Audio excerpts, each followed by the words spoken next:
Good afternoon.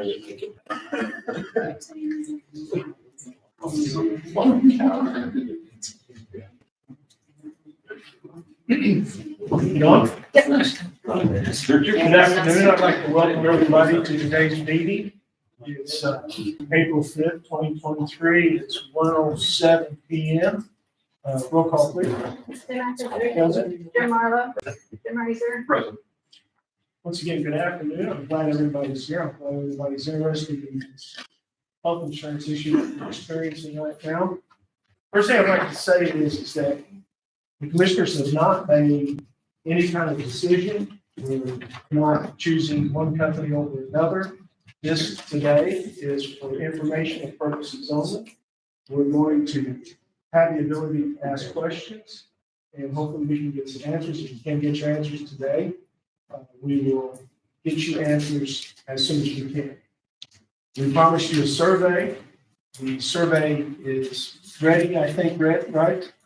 It's loaded. It's loaded.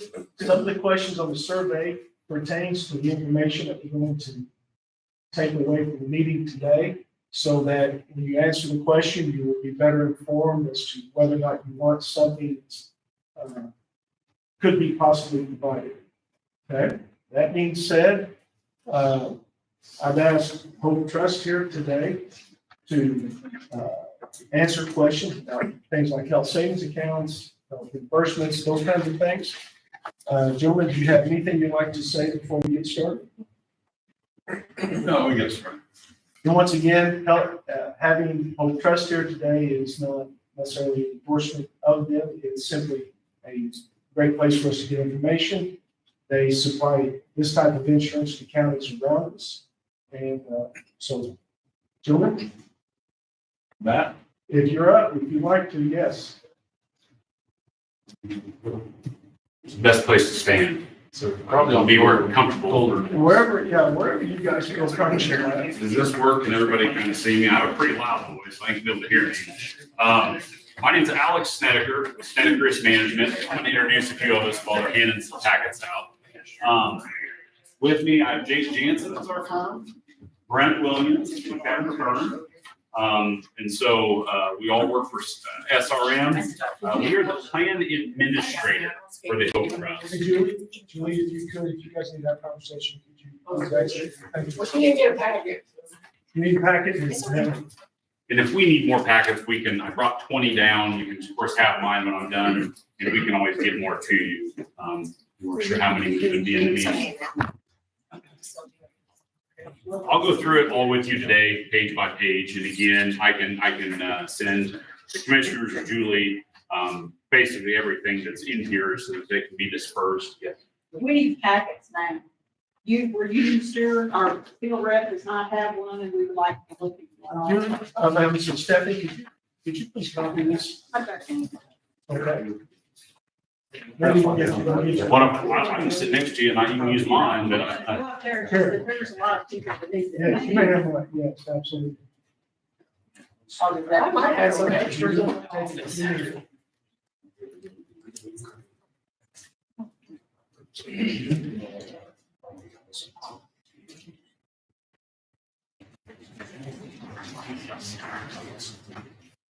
who still needs one?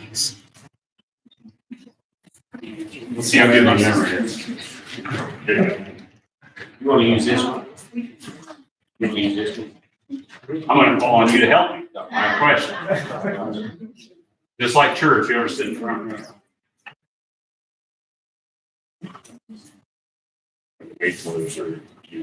Yeah. Well, while we're waiting, I won't go over anything in the back, but we can certainly do some introductions. So again, my name is Alex Snedeker with Snedeker Risk Management, as well as my team here. We are the plan administrator for the Hope Trust. So the Hope Trust stands for Health Options for Public Entities. It is owned by the members. The members are, by law, have to be local governments in the state of Illinois. Counties, cities, schools, townships, etc. And that's what makes up our membership today. We'll go through that when we get our packets here, give you a brief rundown. I included a sheet that shows that. So in a nutshell, that's what I really want you to take from the meeting is a little bit of a background of what the Hope Trust is. You can see it kind of as an insurance company, but it's really known legally as an intergovernmental risk pool made up of its members. So we really don't have any for-profit shareholders. If there's profit left over, it stays within the groups, the counties, the cities, the members that have all thrown in on it. We think there's a lot of benefit with that. The other thing is it's also owned and controlled by the membership. So as I joke with people, we are the hired help, no pun intended. And so we do the day-to-day work for the trust. We're always there to help out and do meetings like this and educational seminars, but we'll never own the trust. It's always going to be owned by its membership. And so we work at their discretion. And so we meet with them. We have every member that joins the trust, every entity has a board seat. And they elect an executive board of 5 members. So the executive board we meet with usually around 5 times a year for a couple hours. So we meet a little bit more with them to go over different questions. If there's new federal laws that come to pass, that we need to adopt, plan changes. You know, a lot of times it'll be that an entity will say, I'll give you an example. One of the more recent things we've added to benefits is hearing aids. Most health plans exclude hearing aids, but we had quite a few of our members say, is it something that we could ever get coverage for? They went to their officials. The officials came to us. We sit with the executive board. We have to run some numbers of what we think it would cost. And we felt like it was certainly an acceptable inclusion. So we've done that. So it gives you kind of an idea of you really do have control over the plan. We have to abide by all of the ACA, the federal and state laws, as you can imagine.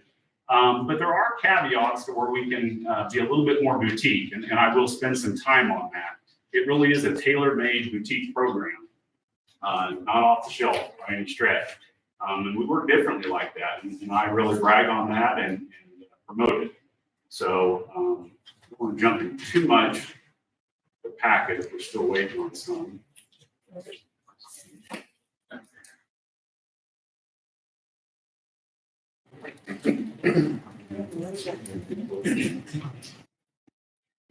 Alex, could you adjust or address the general terminology of what a health savings account is, what a health reimbursement account? That was the question that was asked in the last meeting.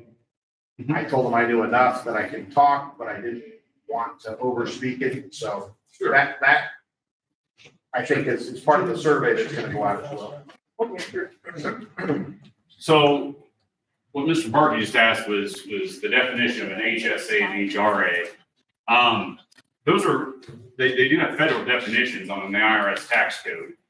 They are seen as a medical benefit, so they do have tax exemption status. You see, on an HRA, that is a health reimbursement arrangement, is what it stands for. What that typically means is that the employer, let's just use Williamson County, says, well, we're going to take a $10,000 deductible and out-of-pocket plan.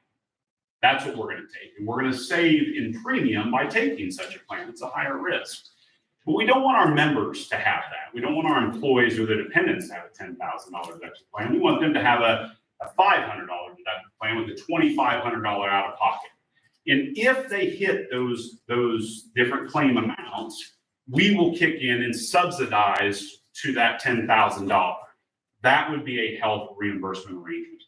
No money is shared unless you hit those claims costs. The other thing typically with an HRA is the money doesn't go to you, it goes to the provider that's doing services.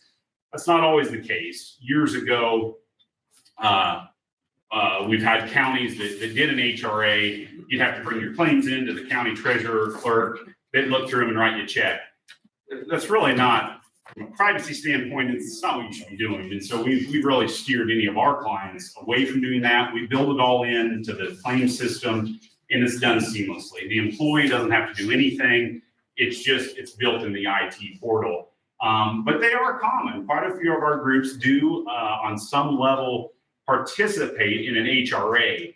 HRAs are more for what I would consider the entity's discretion, because the net benefit should be whatever's been promised in usually in our clients, it's a labor agreement of some sort. So if you said, well, we've agreed to a $500 deductible, $1,000 out of pocket, that is the experience that the employee will have. Behind the scenes, you may actually have a $10,000, health insurance policy, whether it's Blue Cross or Hope Trust.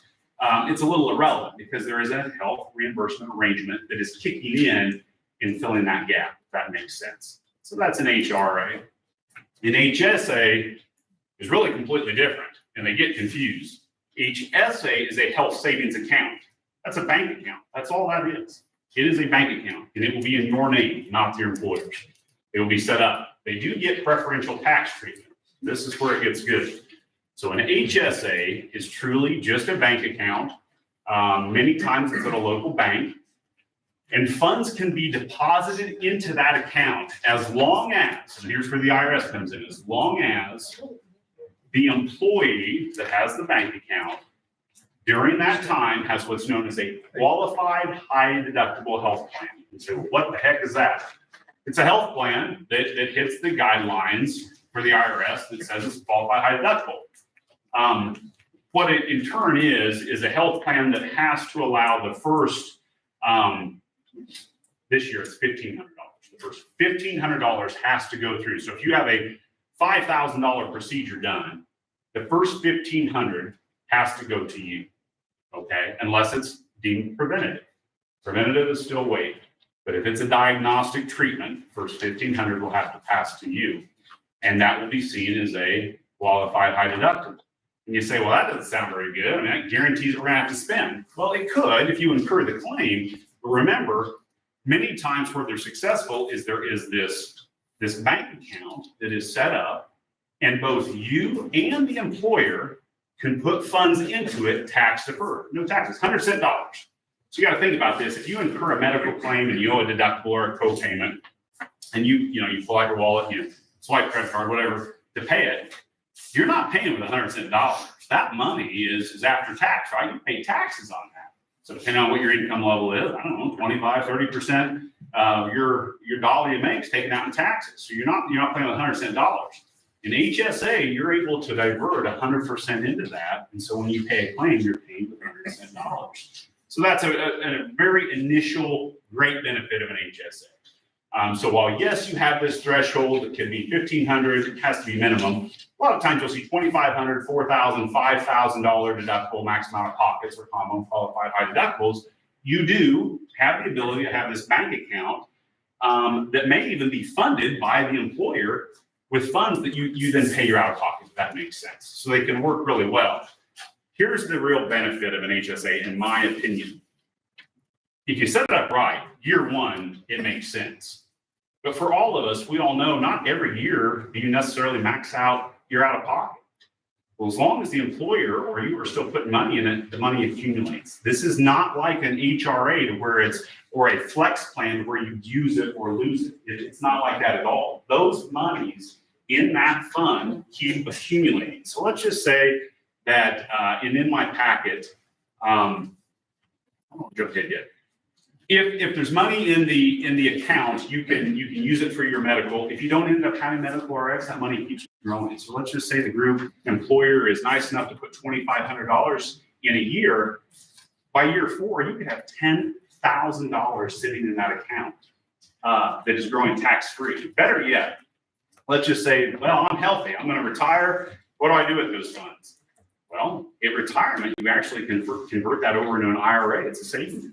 So you never end up, and are one of the lucky ones to use those funds in regards to medical or RX, qualified medical expense.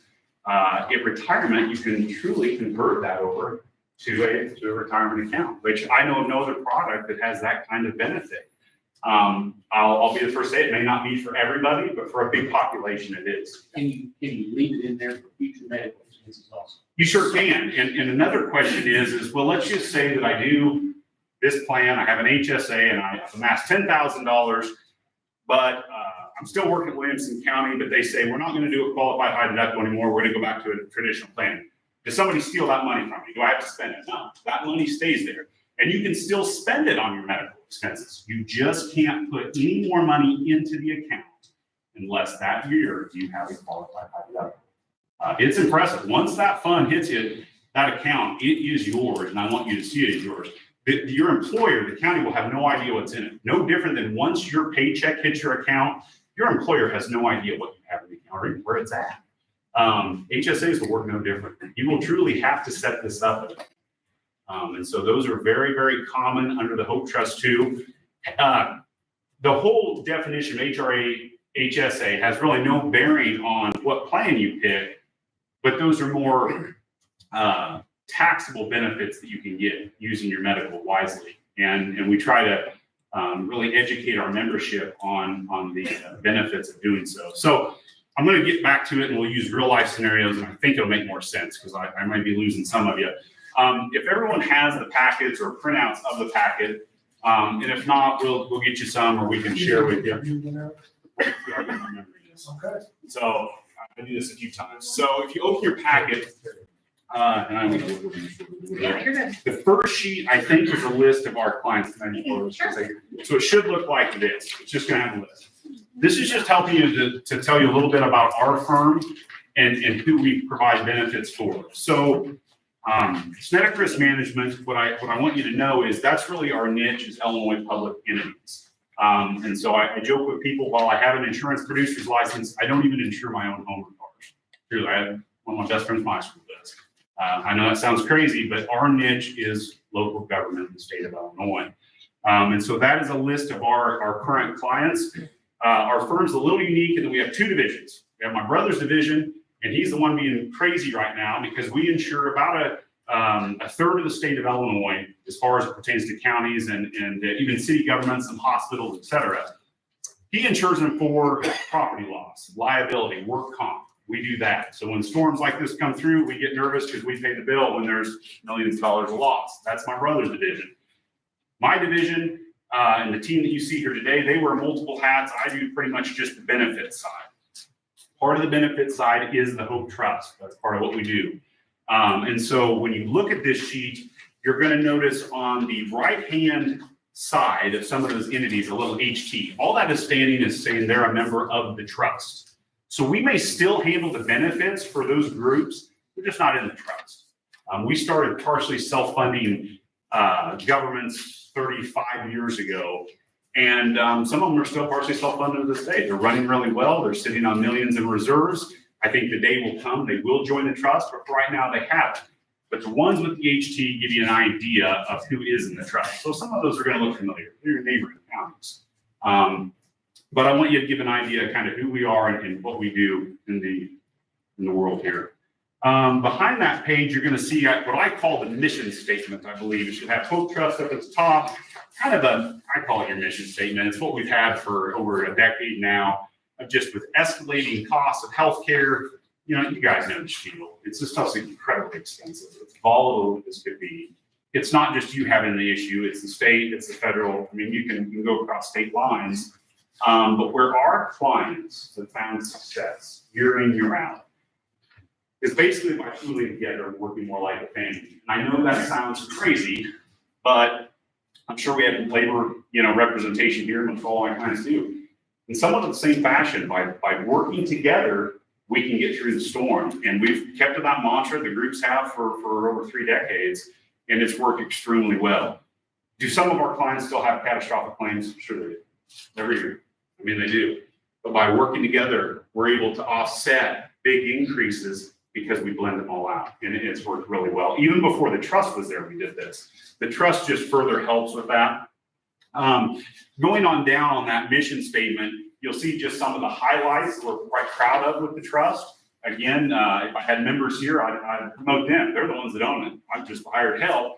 But we've had really good success with the trust. Great retention. Remember, if there's excess funds available, we don't take it. It's the shareholders. Who are the shareholders? The entities. We've actually paid dividends back. I know of no other health program in the state that's ever paid money back to its members. We have done that. And so, there's some of our highlights there. We've created our own proprietary network, which I'm going to spend some time on. That's probably one of the biggest caveats of the trust. It's what now we're getting outreach from larger entities wanting to join the trust, not because of everything I've said so far, just through the proprietary network we now own and control. And then at the very bottom, if I'm not mistaken, there's going to see a list of our executive board. You say, well, why would you put that on there? Well, I think that's amazing. It's because you guys control the trust. You control your insurance company. I think that's great. So the members elect these board members. You're probably going to recognize some of them. And so we feel there's just value in that. So they're the ones that give us our marching orders each year, each meeting. But it is there to show you that you control the trust. Going on, and I'll try to go through this as quick as possible. I know insurance is not the most coveted discussion point. And then I'll open up questions. The next is going to be a stapled grouping of sheets. This is our proprietary network of providers. We've really done as best we could to sum it up. So some of these, you may see a health system on there, so it's just one bullet point. That health system may encompass 7 hospitals, 2,500 doctors, and 35 different clinics in the area. We just don't list them all. It would be too much, and it gets to be too confusing. This is one of our best ways of just kind of highlighting who we have. Since we have a lot of the counties and cities in and around this part of the state, I'm not saying we have every provider, but most of the health systems we do. The other caveat that we do, and this is where it gets really creative. I'll give you a little background, because it'll make more sense. I'm here to educate you today, and you're going to get it. The trust used HealthLink before. So I think half of the group here from the census is on HealthLink. We actually use HealthLink. We use the same HealthLink for 5 or 6 years with the trust. What we started seeing, and it was problematic as we grew, is that we were reimbursing procedures in huge differentials. So a CT scan at one hospital, the net payment may be $1,500. That same CT scan, if a block down the way at a different hospital, still HealthLink, same tier, everything, we pay $3,800. But you kind of wonder, where's my premiums go? Well, I'd say that's a good guess. And so you think that's one claim. Well, as the trust grew, we had hundreds of members, thousands of members, and claims all over the state. And we started kind of, I'd say, being whacked and looking at this audit. And what we found was extremely trouble. We would find hospitals and providers who were getting 5 and 6 multiples for a procedure. That was concerning to us. So we went back to HealthLink, we had a great relationship with, and I still, from a saturation standpoint, HealthLink's great. We said we can't have these fluctuations in reimbursements. We are dealing with taxpayers' money, our employees' hard-earned money. This is a little crazy. And they said, sorry, that's our secret. No one is supposed to know what you know. We said, well, it's leaving us to choice. We will have to leave. So that's what we did. And so we began the task of going out into our communities that we live and our members utilize for services and started getting what's called a direct contract built on that. That's what it is. By doing that, though, for the first time ever, we got to see what the reimbursement levels were. We got to see what are we going to reimburse for that hip transplant or the knee surgery or the heart. We had control over this. Didn't mean we still didn't need to negotiate, but at least we would know before the procedure would happen what we were going to reimburse. The other thing it allowed us to do is to categorize our in-network. And this is nothing new. California has it, Blues have it, kind of tier 1, tier 2. We have the same. We call it preferred and standard. And so standard is still in-network. There's no penalty going standard. But if you go preferred, we waive all of your out-of-pocket, your deductibles, your co-pays, and your co-insurance. So for a lot of our members, even fairly healthy, they say, well, I still go through $1,500 to $3,000 a year in my routine care and so forth. We're able to eliminate that for a huge amount of our members. When we started the network, I really had no idea what it would turn into or the success we would have. I am really honored to say I think about 85% of all of our network contracts now are preferred. So in most of the state, you just about have to go out of your way to go to a standard. Going to a preferred is fairly easy. But again, we also understand, I'm kind of a free choice guy.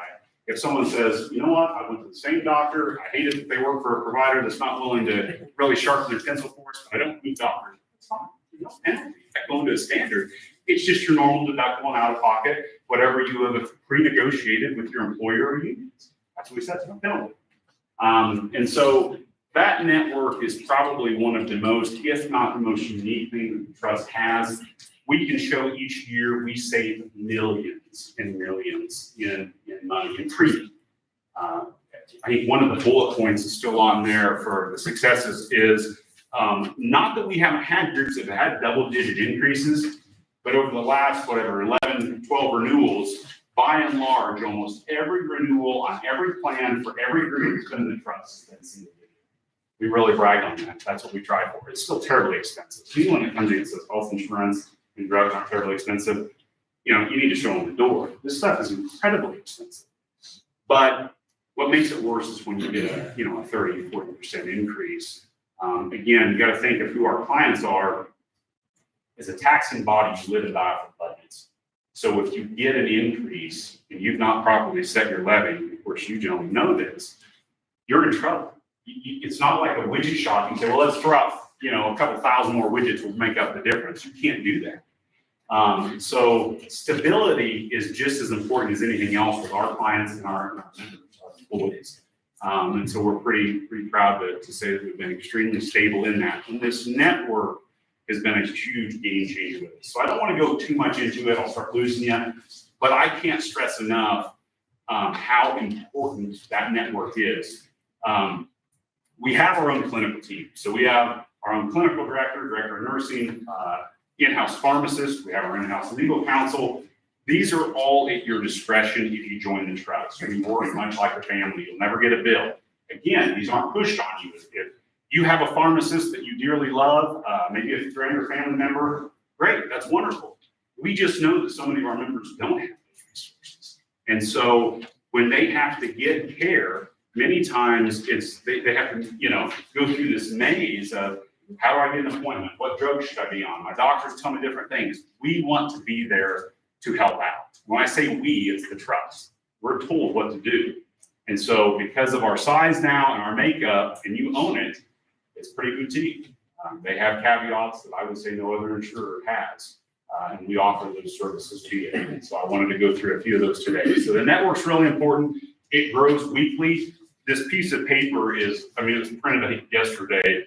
And by the end of the week, it will still change. There will probably be a standalone physician, a chiropractor, somebody will be added to it. We're always adding to this.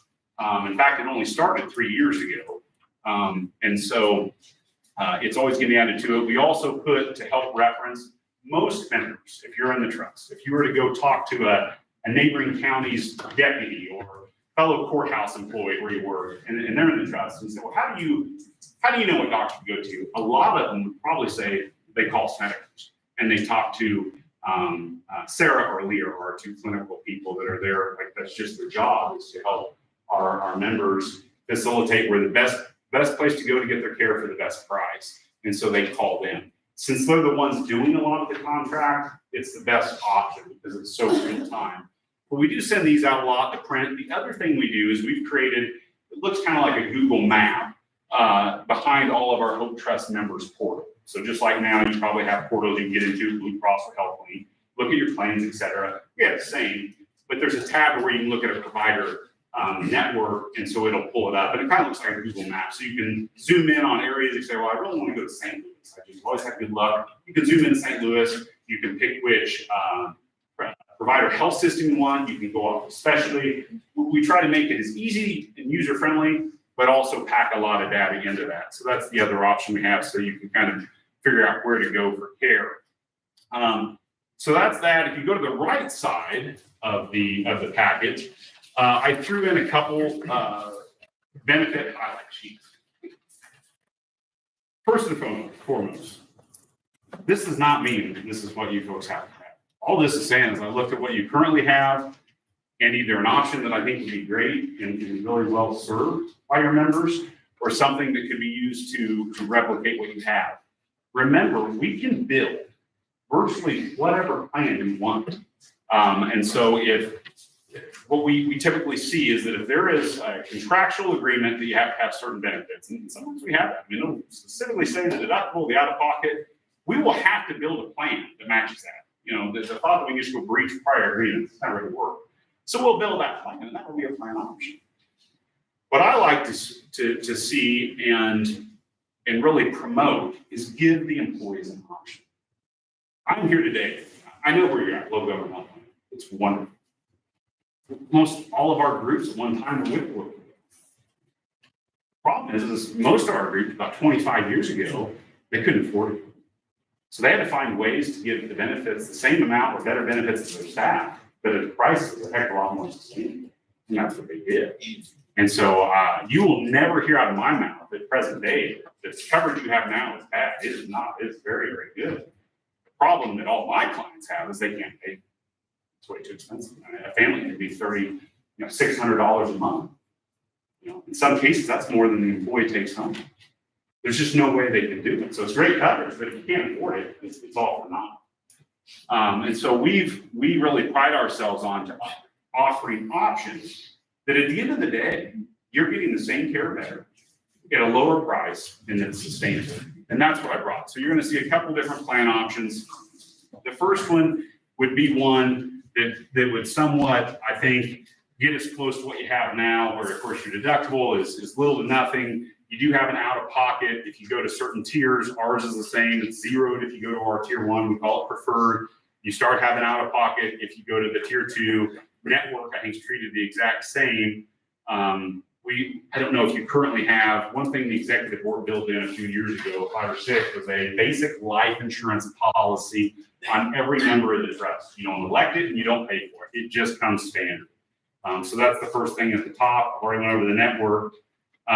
Where I'd like to spend a little time, and it's what we were discussing earlier. If you flip to that second page, it'll say Hope 4000.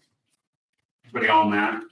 And then you see those letters behind it, QHDHP, that stands for Qualified High Deductible Health Plan.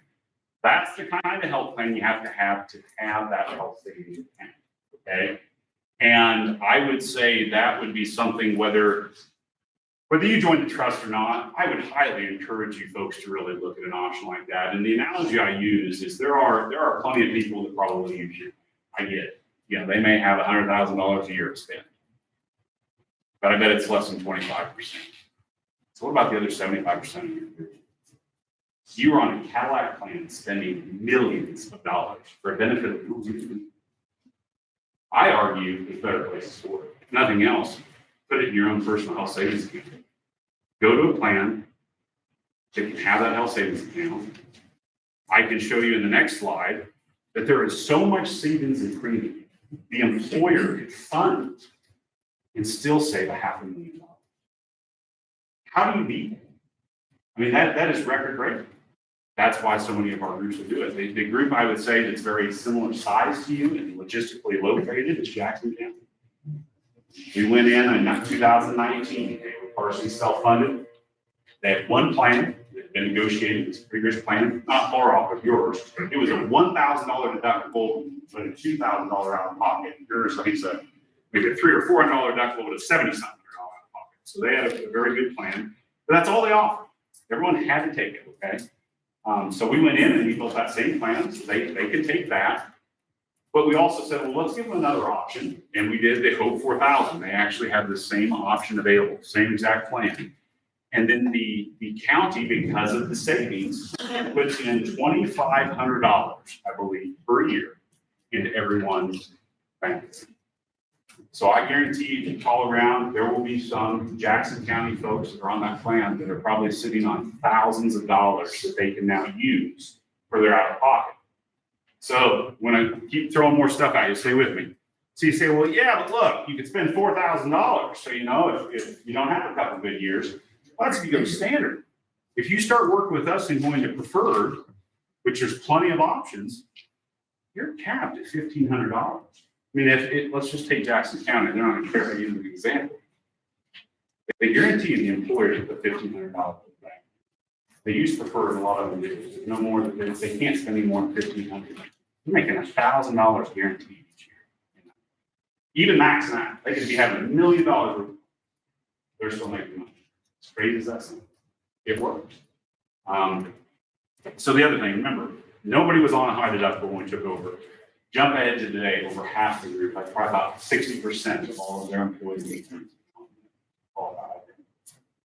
So they wouldn't be doing it if it didn't work for them. I agree that you got to look at it a little differently. And they were the same way. Not everybody jumped that first year. It took probably 30% went the first year. By the second year, over half. You know, they talked to their coworkers, figured out that, yep, the county was depositing the money and so forth. So that's the qualified high deductible. I'm trying to make it quick. I'm covering a lot of area. Look at this. This is a tentative proposal. I've done no medical underwriting here, so I can't guarantee these rates, but you can look here at kind of what you're currently spending with your renewal, your census. Again, I understand your census changes, but I'm close. This was one of your last bills. I think Julie had sent it. I mean, it's within a month or so, probably. Oh, yeah, I think last one. Right. So here are the two options. You can see if everybody jumps on the hope, 250, 5,000, you know, there's still plenty of savings, and that's not, and we can amend that. I mean, that one, I'll just give you a blueprint. Build whatever you want. Look at the last one. That's one I really want you to spend time on. Vote 4,000. I'm saying $1 million of savings. Take that 188 employees you have, put 2,500 in there, put 3, multiply that where they fund it. And I can't speak for the commission, so I'm not saying they will. But I think if they've invited everybody here, we're having some pretty rational discussions. So I would say it's on the table. I know I talked to Tim and Jim before that they felt that HSA could be a huge benefit to so many of their employees. So if they were to fund it, let's just say $3,000 for all of the employees. I think they're still, check my math, I think it's 400, 400 or 500,000 like that. But it's choice. Here's what I like. I work with employees all day. I'm a free trader. You know, if someone says, I just feel more comfortable on the plan, that's fine. It's the same. I think Williams is going to be no different than Jackson in short order over half. With the high deductible, you still get your preventive care. Yeah, No cost. preventative care is treated no matter what plan you're on, the exact same way. Yep. So your annual checkups, colonoscopies, mammograms, as long as it's coded preventative. And you got to remember, you as the employee don't dictate that, nor does the insurance company. It is 100% your physician. So I really remind my members, when you go in for that care, remind your providers of that so that they codify that and stick to the preventative setup. And what I mean by that is if we ever have a hiccup, it's 2 things. I'm going to get a little bit in the weeds here. Colonoscopies for polyps are found. You'll find some doctors that refuse to code that preventative. We did diagnostics once I found a polyp. We don't make those decisions, but stick to the point. The other time is where someone will go in for their annual checkup thinking it's going to be 100% free, and it should be, but while they're there for their checkup, they say, oh, you know, I got this mole on my hand. You can remove it. Right then it goes, it can go to a diagnostic. Again, your doctor dictates this, not us. But every once in a while, that's where it's few and far between. When we have a member, they'll call and say, hey, you know, I had this preventative checkup a month ago. I got a bill for it. We quickly pull it up and say, well, it wasn't coded preventative, it's diagnostic. We'll call the provider and see if, because again, remember, we have medical staff. We'll call in and see if we can't work through this. Typically, what we'll find is that something was done in that room diagnostic. So just, you know, that's your free bit of advice today, whether you join the trust or not. Keep that in mind. Yeah. Is the preferred providers that you gave us up today, one of the biggest ones around here is Christopher Wood Health Farms. Yep. But I'm looking and I don't see it on there. Did I miss it? I will have to look at Christopher Rural Health and see. I thought we had them. If I know a not, lot of. Sarah has reached out. okay. We had a conversation a few weeks ago. Yeah, but right now they're not. They're not. Yeah, exactly. What about Barnes?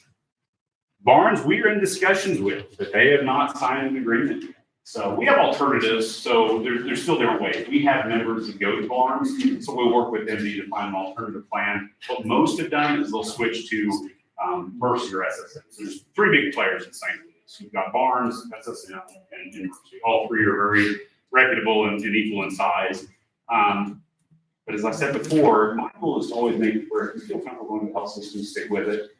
But we can't force a hand on the signature. We've been working over 2 years with Barnes. We are, I don't want to jinx myself, we're really close to getting it signed. I don't know yet if it'll be preferred or standard, but they'll be in contract. Luckily, the other 2 are preferred, and that's already been done. And again, we have ability to where if there is a member that has a very unique genetic disorder or something, to where the physician they go to, and remember, that's usually WashU, the physician, not Barnes. But we can work to get them maybe on an alternative plan where they can still go there. They don't have any additional costs. It probably is better for the employee, but they get the care that they need. So we do work to do something like that if we need to. Correct me if I'm wrong, I was listening earlier and you said that you have people on staff. If your doctor says that, you're gonna need to do this, can our doctor still recommend someone? The way I kind of understood it, we were to call them to see if they were on. No, doctors usually can. And what we find is most doctors recommend if they're, I was called the mothership. So let's just say there's a clinic here from, SSN. Typically, your doctor will recommend to go to the specialty within the same organization. One thing we find is, and I hope you know this, you don't have to go to, all too often members say, well, I just thought I had to. You don't. That's illegal. You have every right to go where you want. If you feel more comfortable going there, that's fine. So we try to pick up everybody, so you still could go to SSM. What typically happens in your scenario is they'll say, well, my general practitioner thinks I may need to have a follow-up screening or see a specialist, see a dermatologist on it. So they're not comfortable treating. Do you have any recommendations? And that's when we kind of lay out the buffet of where to go. If that doctor says, I know what you have, I want you to go there, we'll take that into consideration. That's not as common. Typically what they say is, I just want you to see a dermatologist and stay within our health system. It's probably more business matter than anything. Well, back to the Christopher Rural Health, that's, really local. Yep. A lot of people go to them, that would be something. Yep. A lot of times what helps us get the contracts is when we know we have people going. So that would make sense. And that's how I think of all the hospitals. There's rural hospitals that we don't have until we get the county and say, yeah, members want to go to you. We need to get this contract and it gets done. When we didn't have anybody going to them, it's not always. What we have on, SIH is on standard providers, and that's probably easy to go. Or no, or what's the, up on that? It's a cost thing. They want twice as much as everybody else, and so it's hard for me to keep your premium rates down. And it's back to the whole where the CT scans 2 or 3 or in some cases 5 times as much. We are in discussions with SIH, and they are a partner. I mean, we have a contract with them, so there's no penalty to SIH. It's just your normal deductible out of pocket. And I'm optimistic that they will go to preferred. They see the value. They see their members migrating away. I don't think it's any news to you. The problem with SIH is they're in terrible financial trouble. They've had massive layoffs. So I think their point is we don't know what to do with, and I can't fix that. What if your doctors of the preferred, the hospital they use is standard? Again, there's no penalty. You'll just have a It's just normal. gonna be higher. Yeah. What? If you don't have a choice, when you go to some doctors, say you won't only go to certain hospitals in contract, that's the reason why I'm asking. You're right. Some doctors only have admitting or exactly right there. And so that's exactly right. But yeah, I don't want you to ever, this is a double-edged sword. Yeah, but it's gonna cost you more, is what I'm saying. It would cost whatever's been agreed to between you and your labor. Yeah, whatever your deductible out of pocket that you have now. But I see a lot of doctors are that way in how I'm looking, because most of them do use SIH, Right. but they are on the preferred list. But like I said, that's where you have to go if you're gonna have something done, you don't have a choice. Well, and that's what, your local hospital, the Deaconess moving in, I think that's a great addition. They're preferred. A lot of I'm saying members. the doctor, that if you're going to that doctor and that doctor's gonna do that procedure, Right. they're gonna have to go to the hospital they're contracted. So that's not really your choice. I mean, you don't have a choice. You can't tell them, I don't wanna go to the hospital, I wanna go to the. We don't see a lot of that, and here's why. So in your area specifically, let's go over that. That's a good question. I was just asking, because I see, I have to have surgery all the time with Mary and I. They will only do Southern healthcare facilities, hospitals. And so we may be able to look some of the facilities, and I gotta think of its name. It's a hybrid of SIH. I think they don't have, but they are preferred. So it may be that we send you to a surgery center that is preferred, but is still on the door, it says SIH. But it's not all of their facilities. The other thing is, we have hundreds, if not thousands of members down in this area. So they're seeing, I'm guaranteed the same doctors you see. Many times the doctor is not SIH. They're private. Now they're with the PHO, so it's kind of a network they've created. And you're right, they have admitting rights to SIH, no doubt about it. But it doesn't mean they have to go there. They could go other destinations. So we This is really not a don't. doctor, Okay. Specialist, so yeah, they have to go to. Fair enough. Yeah. So we don't have a lot of it. I would say we have the resources to overcome that. call around, none of our members, I joke, have died on the streets and went without care. It's not like that at all. I think we've found very creative ways to save millions. And that millions is not out of some shareholder, it's out of the entity and the employees. You gotta understand, most of our groups, if they carry dependent coverage or even themselves, they're paying a good portion of it. The employee, it's coming out of their paycheck. And so if they can show savings, it's very important to them. And so what I mean by the double-edged sword is a lot of our members, they see standard, which again, standard is no different than your in-network providers now, just a deductible out of pocket reply. It's never been agreed to. They see it as almost a sub-tier because they've gotten used, they want free care. So they'll work with us now and they'll, you call Sarah Lee and they say, I only want to know the preferred providers. Well, that's fine. I like it. They're being consumers. Just like if you're buying gas or a loaf of bread or a gallon of milk. Question. Yep. So with the example of the Christopher Rural Health, if we were to go with this 4,000 plan, Mhm. they are not currently in network, so to speak, with anything. So just to put in perspective, if I were to go there, I would have to pay 100% of the cost. Is that correct? No, you would still get it repriced, even out of network, we reprice it on terms, and then it would go towards your deductible to that 4,000, and you would have the full 4,000, and then get the 50% co-insurance. My point is if Christopher Rural Health is a big. Okay, so could you dumbify that for me? And what do you mean by, like, if it's $150 to go in for an office visit? So we probably price it, say 125, we'd see that as fair. And so if you're on the high deductible, we would say you owe the first 125 because you've got to hit at least 1,500, even in contract. If not, you got to go. So can you use the HSA money that you have to Sure, pay for that? sure. Now, that has no bearing on it. You betcha. And Yeah. after that, we wouldn't have to pay the 125, is that what you mean? After we hit our deductible? After the 4, if they're out of contract, no, but I wouldn't keep them out of contract. I'd go get a contract. I mean, it sounds like Christopher Rural Health is a big, Well, yeah. Johnson City, Harrisburg, I mean, they're everywhere. Viewpoint, I mean, they have the Quest Diagnostics in them, I mean, Which we have. So and that it's a would be little an bit issue. cheaper than Sure. going to SIH or somewhere You bet. else, so a lot of Yeah, people.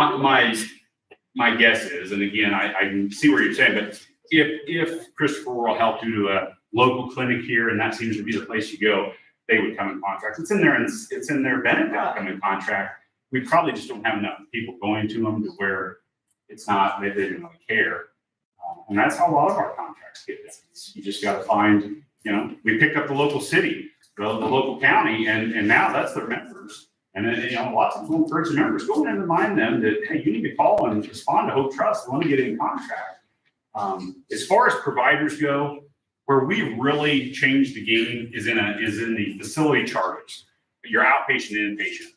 We actually probably pay our physicians more than most of the health insurance. So getting a contract with a provider, the doctor's clinic, the chiropractor, the ophthalmologist, those folks, I don't want to, jinx myself. It's virtually never an issue because we reimburse a very fair wage and it works for everybody. Where we hold more to the gun is on the facility charges, your big health systems, because that's where, you're looking at your premium, $4 million. Your $4 million is not going to Christopher Rural. I doubt you're giving them $100,000. You got to go through a lot of medical, to get there. But you don't have to have many surgeries. That should have been $25,000 and you paid $100,000 to eat out that $4 million. And that is where we can prove and show that's where your premium dollars are going. And so we benefit. Yes, sir. Yeah, I'm in the same situation as what Pam's in, where I go to Prairie Cardiovascular. Yep. But then all their procedures are done at Parkdale, SIH, right next to it. Yep. And they have their own procedures section. So what we would do is, first and foremost, we have Prairie, they're preferred. Yes. But Prairie is owned by HSHS. HSHS owns 9 hospitals in Illinois, and they can probably do procedure on quite a few of them. I was just, O'Fallon, I know, has one they do a lot there. We would probably try to get you there, and you say, well, that's a longer drive. Well, but if it saves you thousands of dollars in out of pocket, it's worthwhile to do that. That's what we would do. If not, again, it would just, your normal benefits would apply. but I like your thing and said, yeah, I mean, it's worth $1,500 to me. I'll drive to O'Fallon to get it done. And there may be one closer. I got to remember where they're all at. But there, you know, HSHS owns Prairie, so that's a great example. We would look to get the procedure done at a facility that is. Does that make sense? Yeah, but would my cardiologist go to O'Fallon? Yes, because your cardiologist we have referred to is owned by HSHS. In fact, they prefer, sure. The other question I've got is, what if we're on vacation, as say in Phoenix, and we have to go to the hospital? Great question. So out of network, just like your current plan, so at least those that are on health link. So you get outside of the Midwest, they don't even know what health link is. I always use if you're visiting, you know, Aunt Bethany in Florida or LA, great example. That's gonna have to be repriced and negotiated. It is now in the current plan. We do the same. So we still pay the bill. I give an example, last year, our largest claim incurred in the trust was a $1.7 million out of contract claim in Missouri, the far side of Missouri. When we knew they were out of contract, we immediately called the facility and said we wanted to talk on negotiation. We negotiated the claim out within 30 days, paid them the money, and that was done. So that's how it works. So we do have legal representation both in-house and contracted to where if we have to use that, we really don't. Hospitals won't pay, they don't want to fight. And so out of network, they completely understand because they're used to it. I mean, I had a 2-year-old son trip and fall and break their leg in Florida. What was that employee? What's that? What was the employee? 0. That's out of network. What's that? They're out of network. Right? They had already hit their out of pocket before they even had it. It was an emergency and the employee actually passed away. But yeah, the family was owed nothing more. There was no penalty applied. That's what I'm trying to get at. Yeah, if they would have had a deductible, their deductible would have been Even filled. on the out of network. Even on the out of network, what I want you to know is there was no penalty applied. Not 1 cent of penalty applied. Balanced bill, no extra co-insurance or a higher deductible. No, nothing. Do you cover like Mayo, Springfield hospitals? Springfield, for sure, we have both. Memorial is standard, HSHS is preferred. Springfield Clinic, we have is standard. And hopefully a lot of these, our goal is always to get our standard into preferred. But you know, that's an ongoing. Mayo doesn't have contracts, with very few carriers. We have members that go to Mayo, but we just, we pay accordingly. We don't find that our members are balanced billed. So even going out of network, the trust doesn't take the stance where we're not gonna pay. We still run it through our pricer and then we have automatic algorithms that say, well, that's worth so much. This is what we would have paid other providers and we shoot that money off and pay it. Our goal is not to stiff a provider. Now the provider, if there is no contract, could balance bill. No different than if you are traveling now and you know, visiting a relative in LA and you have a claim. Those things can happen. It's the trust burden to. I think it's that hard, which is reality. Let's say you're in Mexico and you're in, I don't know, Spain. We still pay out. We still pay that. The blessing with that is the United States has the highest priced medical. So pretty much anything we pay another country, it's more than what they get. So I've been for almost 20 years, we have never paid an out-of-country claim and it not be sufficient. It's typically bill charges. Because you got to think, when Cancun sends us that bill for the broken leg, you know, it'd be $1,200. That'd have been $36,000 here in the US. So we just paid $1,200 and all this right. You guys saw your ICMC. We are. Well, Tom Couch talked about you guys different years ago. Well, we work a lot with IQB. We're probably the largest agent for the counties. That's all like when we're insuring the courthouse. Yep.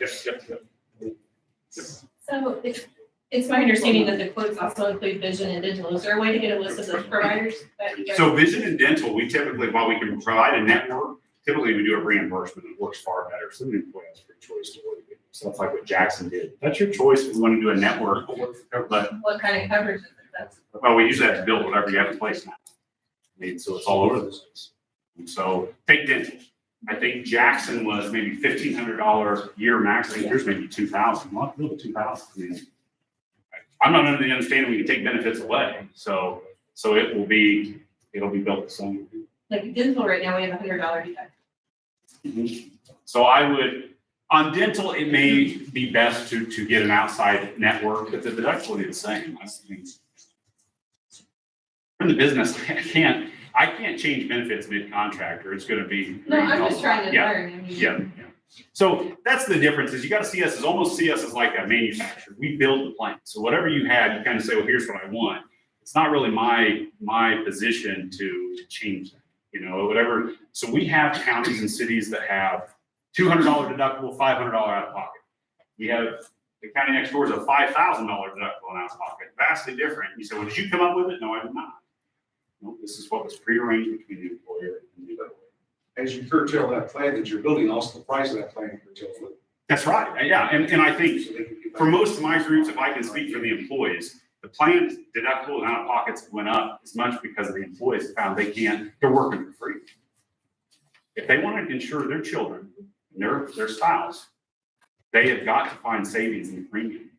And so that's why they've asked for the dual choice. That's why I like to do it, is offer it. I wouldn't force, you know, I let people make a choice of what works best. But for a lot of the members here, I can, you know, put my hand on the Bible. I would say over half will jump to a qualified high deductible. I can put my hand on the Bible and say 95% of you would be better off to do it. I won't get all of it. And I say that because I'm an actuary, you know, I look at things in numbers. I can show that with going to the 4,000, and if the county gives you, say, 2,500 or 3 in it, financially you'll be better off to take that, but there's still people that just aren't comfortable. We would get financially, as long as the county puts money into it. That's exactly right, but that's not say, no, we're not gonna do that. sure, yeah, but no different than if they say, well, let's just go get a $10,000 deductible. You'd say, oh, your contract says so, right?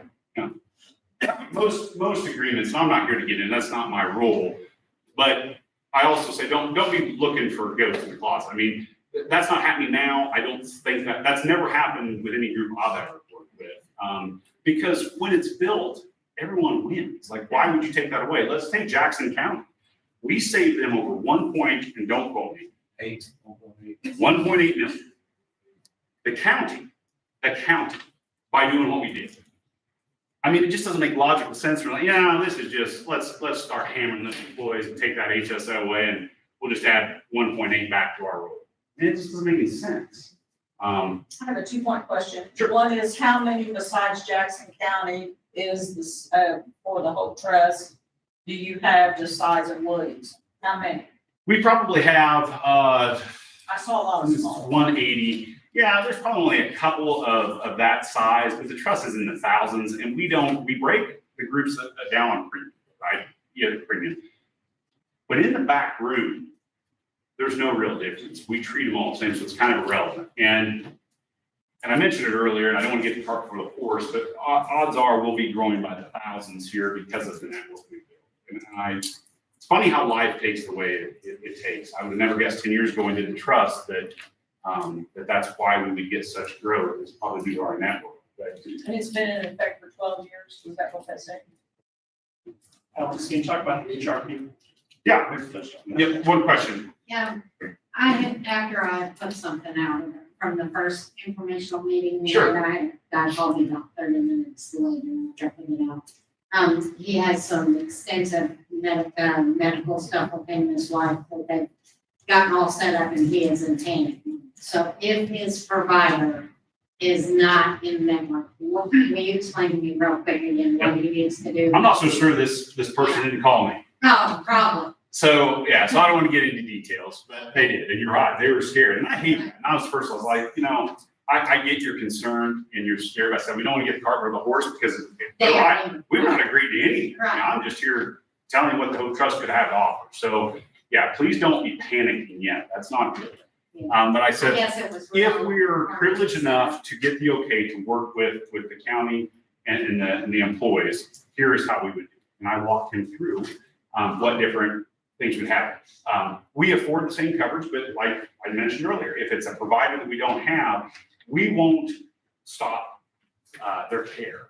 Okay. And so we will look at options. And I went through that with him and he said, that's awesome. He's like, you know, it's the same person. He said, that's all I need to hear, but I was scared to death. And I said, I get it, but don't. At least with the trust, I can't speak for anybody else. But I went through what we would do if that was the case. And I didn't want to borrow trouble, and I don't think there's even going to be an issue. But if we played out the worst scenario possible, I kind of went through what would happen, and so that would be great. I'm pretty sure it's the same person. Fertility. Oh, okay. So he knows what to do. Okay, all right. It's the same. Yes, sir. So, I've actually talked to people in Jackson County, and one of the questions I have about this, and I know you don't have a typical, $4,000, introductory plan. What is the premium? What, any sort of, I'm not seeing, these for like a monthly cost. Yeah, so it's on the sheet that looks like this one. Right. So this is the full cost. So what we also don't get into is the breakout between, that doesn't mean that that's coming out of your paycheck. I'm under the understanding that there is a cost here. What I'm wanting to know is how much is it gonna cost? That's up to them. That's yeah, I don't. So use Jackson County for example. I don't even know what they, and actually do know it's different. I think Jackson's interesting. Every union has a different reimbursement, but I don't know what's on the top. I have a contract that said an employee plus one was $640 a month. See, this is where I have to set, That's the QH, $4,000. She's on Is $4,000. that Jackson? Yep. Jackson doesn't pay anything for dependents. see, that's the difference is, so let me give you an example. I know where this is going and I want to hit it off quick. We will have an employee come and say, let's just use Jackson. I want what Jackson has. My family or friend works there and they only pay $100. Let's get their coverage. Because of who we are and work, many times I'll have that other group and I'll say, you're completely mistaken. Their plan actually costs more in net per month premium than what your employer has. Well, how do they only pay $100? Because the county or the city is paying the majority of the bill. And so what's coming out of your paycheck is a lot less. Has no bearing on the overall premium. Does that make sense? So don't get confused with, let's take the city of Marion. The city of Marion could have a qualified high deductible. I put on here $1,000, okay? Let's just say they were Blue Cross Blue Shield. Their premium could be $1,300 a month, but they don't charge their employees. So if the client says, I'm on that plan, it's zero. No, it's not. The plan is not zero, it's $1,300. You just don't see it. The employer is. Where Williamson could have the same plan. The premium could be less, but because of union representation and contracts, you owe 25% of the cost. So inherently, the employee will have more. Just don't get confused in that. That's all I'm saying. I sit in so many meetings where that's the case, and you kind of have to keep peeling that onion because what you find isn't accurate. So I can tell you, Jackson County's rates aren't too far off of this, but what the employees pay is probably going to be night and day different than what you pay because of your labor agreements. Does that make sense to everybody? Two different factors. And I don't handle a lot. Nothing to do with it. I hope that makes sense. Yeah. What if you don't have county insurance? Yeah, my wife, I got it on my wife, state of Illinois, but it's better through hers than what we got. You just teed me up. Is there any difference? You just teed me up for the best discussion. Okay. So as Brent alluded to before, he had some questions. Can you talk about the HRP? So in the bottom of each of these summary sheets, the two, you'll see at the very bottom, health reimbursement plan. The health reimbursement plan is an option no matter what plan or plans your employer pick from the trust or we build for you, the HRP. All stands for health reimbursement, all HRP. It is just that, it's a reimbursement. It comes at a far lower cost because it is not major medical insurance. And you say, well, why would somebody take it? Your exact reason right there, because I have coverage available elsewhere or I'm already on coverage somewhere else. The benefit is you can take the HRP and we will include you and any of your dependents, so a spouse and 4 children that are on that other group major medical plans. Maybe it's a state, maybe it's a local school district or a bank. We'll actually add them to our plan, which is unique. And then any in-network, out-of-pocket that you have. So this could be deductible, co-pays, drug co-pays. You just send them to us. We write you a check form and send it to you. It's a wonderful thing. Secondary. Kind of. That is. It really is. The problem, yes, let's just leave it at that. That is. They run through the employee, not through the insurance. Yeah, you're still on the Hope Trust, so So I don't want you to think like we've excluded, yeah, no, you're still in the home trust, you still get the life insurance benefit. It's just a separate kind of benefit. It's kind of like I'm asking the county to look at offering different major medical plans. They're both in the trust and they both serve a purpose, but they are different. They're still health plans. I want you to see the HRP as another option. Typically with a group of an employer, we get 15 to 25% of the group to take that plan. 15 to 25%. You say, well, why? Well, because I always encourage when we do our enrollment meetings and our education meetings, similar to this, but we go more in depth. We'll sit down and say, go home, sit with your spouse at the kitchen table and add up, what have you spent? I know both of you are insured with insurance. I get it. But what have you spent in deductibles, co-pays, and co-insurance over the last year? I use myself as an example. I'm married and 3 boys. I consider my family healthy, and I bet we spend $6,000 to $8,000 a year in deductible. We just got over our 2nd round of antibiotics at strep. What do you think about 6 prompt care visits cost all my kids? That's $600. You know, again, got an antibiotic, but my point is if I could have took those $600 bills out of EOB, submitted it to my employer and got a reimbursement, I'm halfway to a vacation. It's a wonderful plan. I call the HRP our golden. If it works for you, there is not a plan that we offer that's covered. I mean, you're 100% covered. You get 100% of your out of pocket, and not just you, your spouse and your children if you have it covered. It's wonderful. Again, there's always a caveat. Well, I'm not married. I don't have any other option. Okay, then you have still the other options that everyone else has and that you have. But I would encourage anyone and stress this to your coworkers. Please look at the HRP. It is a wonderful plan. And I think if you truly go home and sit at the kitchen table and look what we spent the last few years, that could be a way for you and your family to save thousands of dollars a year. But it's not always the case. I mean, it never fails. I have employees say, my family, we haven't been to a doctor in 3 years, which I still tell them you should still get the preventative checkup. I'm going to take you, I went to the doctor in 3 years. And for me to go to my spouse's coverage would be $1,000 a month. Well, then on the first day, it probably doesn't make sense for you to do that. You just stay on the county's part. But for a lot of folks, it's not like that. 15 to 25%, obviously. They find that out. I will say our first year is probably more like 10 to 15. When our employees talk, Kevin, always the water or at the coffee room. They'll hear that their coworker got reimbursement check for $1,200 for their, son's broken leg the weekend before. And it's like, really, it takes. Sure enough, they call and say, I think I want to use your key. So it's a great option. Keep that in mind. So yeah, you didn't know it, but teed me up for the HRP. So another question, we're probably at least twice, maybe 4 times the size of most of these counties. So when you increase the sample size, you average is 9, single digits. When you open up additional, add another, 200 plus people, you start adding in all of their expenses, cost, everything else.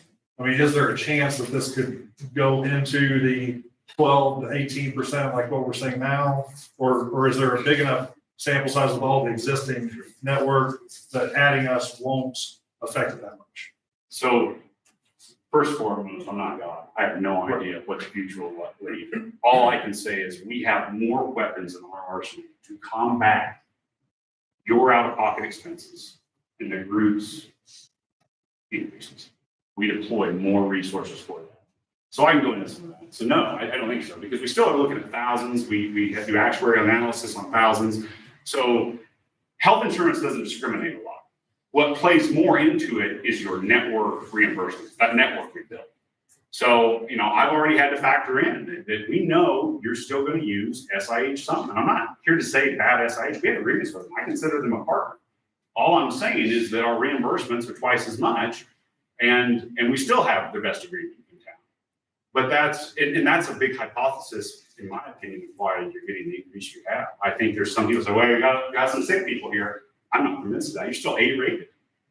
No, I don't think you'd be A-rated if you had terrible losses. Well, I mean terrible losses like, someone's going through $750,000. I mean, there's new hematology drugs that are $1.5 million per use. So I don't want to be cavalier here, but no, I think it's about contractual, trying to get people to give them the resources to spend more wisely and to save them and their family money. So no, use Jackson County, as I said before, and I use them because they are similar size and they're very similarly located and using similar providers. And over their span that they've been with us, it's been significant increases. Plus, we save them. I mean, it's close to $1 million every year, and the first year was quite large. So I don't think that, but I can't put my hand on the Bible and say that. But because how we work, and the other thing you got to keep in mind, the trust in the back room is partially self-funded. We still buy a huge amount of insurance, meaning that the trust carries a threshold of risk, and then we buy an insurance policy, and anybody that's over that. A reinsurance policy kicks in. So on $1 million claim, the trust itself doesn't pay, but just a portion of that. So that helps offset where, God forbid, we have a couple folks that just have a bad year. Maybe it's a trauma, maybe it's cancer. You never know, transplant. But we have protections in place set at very good levels to combat that very thing. So one last question. If, I'm drawing, sorry. Numbers. Yeah, you threw out a hypothetical, say that, and I'm just throwing out numbers, $4,000 total out of pocket. County agrees to put in $2,500 in an HSA. Does the employee, they would have the option that they could do some kind of either self-funding of that extra $1,500 and put that into the HSA also? Yes. So Either, so I guess this might be in too deep of the weeds, but can they get a payroll reduction each pay period, or can they put lump sums in as they want to? I can only answer part of that. The IRS says, yes, you can do it. How you do it and the timing and so forth is going to be up to the employer. So I will say some treasurers say it's going to be this amount. Like every month we can't change that, throw an extra 50 and next month be 150. Most. He's the treasurer. Yeah, that's what I'm asking. Well, yeah. I guess what I'm. Sounds like you guys might have some flexibility. I don't want to be just, but it'll probably be you consulting, I would think, the commissioners and deciding. Most all the groups, yes, allow for the employee to deduct. So what he's saying is, if you have a $4,000 deductible, and that's still in network, and that you're going to go to standard, so you're probably going to fit it, but you also know the employer is going to be $2,500. The most you have risk is $1,500. So what he's saying is, well, can you put more in there tax deferred? Yes, you can. The IRS allows you. There's caps, but it's well over that. And then how do you get it in there? Typically, it's payroll deferred. A few of our groups actually don't allow it. That doesn't mean you still can't do it. You do it at the end of the year at your tax filing. That makes sense. So you actually will get a tax credit. Most all of ours, and I can't speak for your software system, but that's how they do it. No different than a lot of them have like a flex. My only thing is if you have a flex, you may want to look at getting rid of that, because remember, flex is use it or lose it. We don't have that. So. Okay. Does that answer your question? Yes, it does. Okay, so I want to go back just for a second on the dental and the vision. You were referring to it as a reimbursement. Like right now, it's after $100 deductible, it's 80/20. With caps, I think, or maybe they're, Yeah, but can you explain what that reimbursement would, what kind of coverage would that be for? Well, we try to set it up to where your outcome is the same as what it is now. For frames or lenses, I think we may work to make it a little easier because most of our groups they'll give so much for frames, but not so much for contacts. Well, remember, the contacts. So I'll probably that's an area I will try to work with the unions and the big group to make it easier and beneficial for everybody. I don't personally. Okay, there's two things. I don't personally like dental and vision sometimes because it's very restrictive. There's a lot of red tape. And if you truly ask any dental vision provider, it is a huge money, right? They capture a lot of premium and they really don't pay much on it. Look at your dental benefits. There's tiered, so on your more expensive care, they pay less. True, that's how it works. Had better luck than some, I guess. I don't know. A lot of people are lucky enough to have their routine, cleanings, and that's the same. Usually paid 100% after the deductible. So we will try to set it up in a very similar way. I think at times, just like the HSA, there's a better way to do it. Here's the other thing we didn't mention, is if you pick the qualified high deductible, and we have HSA funds, whether it's the employer puts them in or the employee, because we said maybe put in, those funds can be used for vision and dental as well. So I guess a lot of the staff I talk to, even when we have vision and dental, their whole point is, well, it didn't cover all of my son's or daughter's orthodontia. It didn't cover all of my lenses. With that HSA, that's another big selling point. You can use those funds to subsidize that. LASIK eye surgery is another one. Typically, not covered under major medical, it's not covered under your vision. Jeff, you got a question? Yeah, quick question, two-part. Is the trust, and maybe you could just touch on the structure of it, is it a risk sharing or risk pooling agreement, is it paper? Trust just stand on its own? I know you touched on reinsurance. The second part is, can you touch a little bit on the historical raceability? Yep, so the trust is, and I don't have the law now, it falls under the same Illinois constitutional statute that allows government entities to risk fund the risk. So we see it on the property casualty, largest insurer of counties is the ICRMT, Illinois County Risk Management Trust, because no insurance company wants the risk. The difference, they created a trust. It's done and bound by governmental agreements. So not much different than like law enforcement, if you have an intergovernmental agreement to maybe patrol a city within your jurisdiction, right? It's a contractual agreement that you can bind yourself into. Trust is no different. So you bind yourself with a legal agreement that the state of Illinois accepts and allows. And so that's how they're all tied together via an association. The funds are kept in trust, of course, that's why it's called a trust. And yes, they are pooled together once they're paid in and claims are paid out. The insurance policies are as a whole. And so there's coverage for everyone. We don't parcel out, well, Williamson County, we think is healthy, so we're not gonna buy reinsurance on them, but we know Jackson County has some high claimants, we're gonna put reinsurance on them. It's not. It is as a trust as a whole.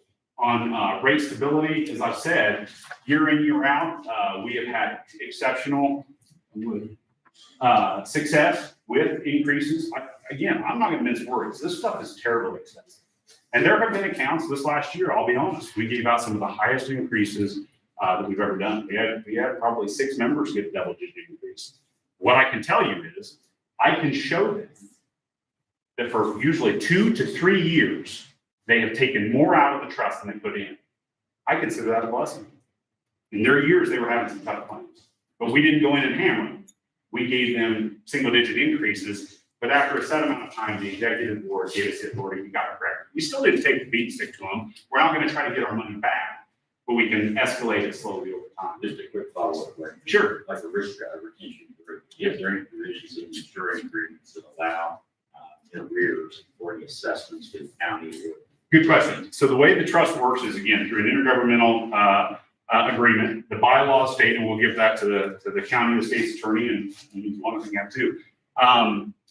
If they're serious about joining, to where you do have to give a set day notice, it means 120-day notice to leave. It's always been the trust mantra, I guess you'd say, is we do not want to penalize the group. If you don't want to be in the trust anymore, we want to make it exit. What we do not want, and we've known it from the start, is someone to come in, hammer us with $2 million of claims, and then say, we're left. Blue Cross is going to give us a rate.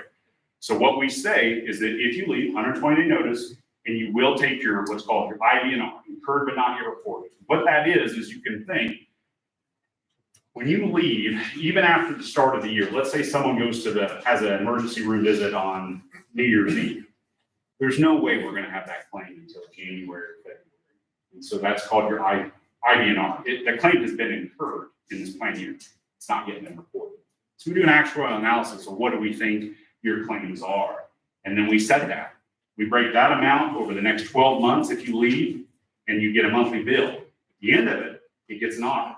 So if we have overcharged you, we actually pay you back. The trust has been very strict about this, to where we do not want to financially hurt anybody, but we're not going to be used. And that's unfortunately how some of the trusts have went under the state, is they allow people to come in, give them a bunch of claims, and then leave. So we don't have any restriction. There's no multiple year. You don't have to join for 2 years. That's how you get a common one. We don't have any of that. All we say is you do have to give us notice. You'll take your IBNR. That'll be broken up over 12 months after you leave, and it's audited. So if we owe you money back, or you owe us, what's fair is fair.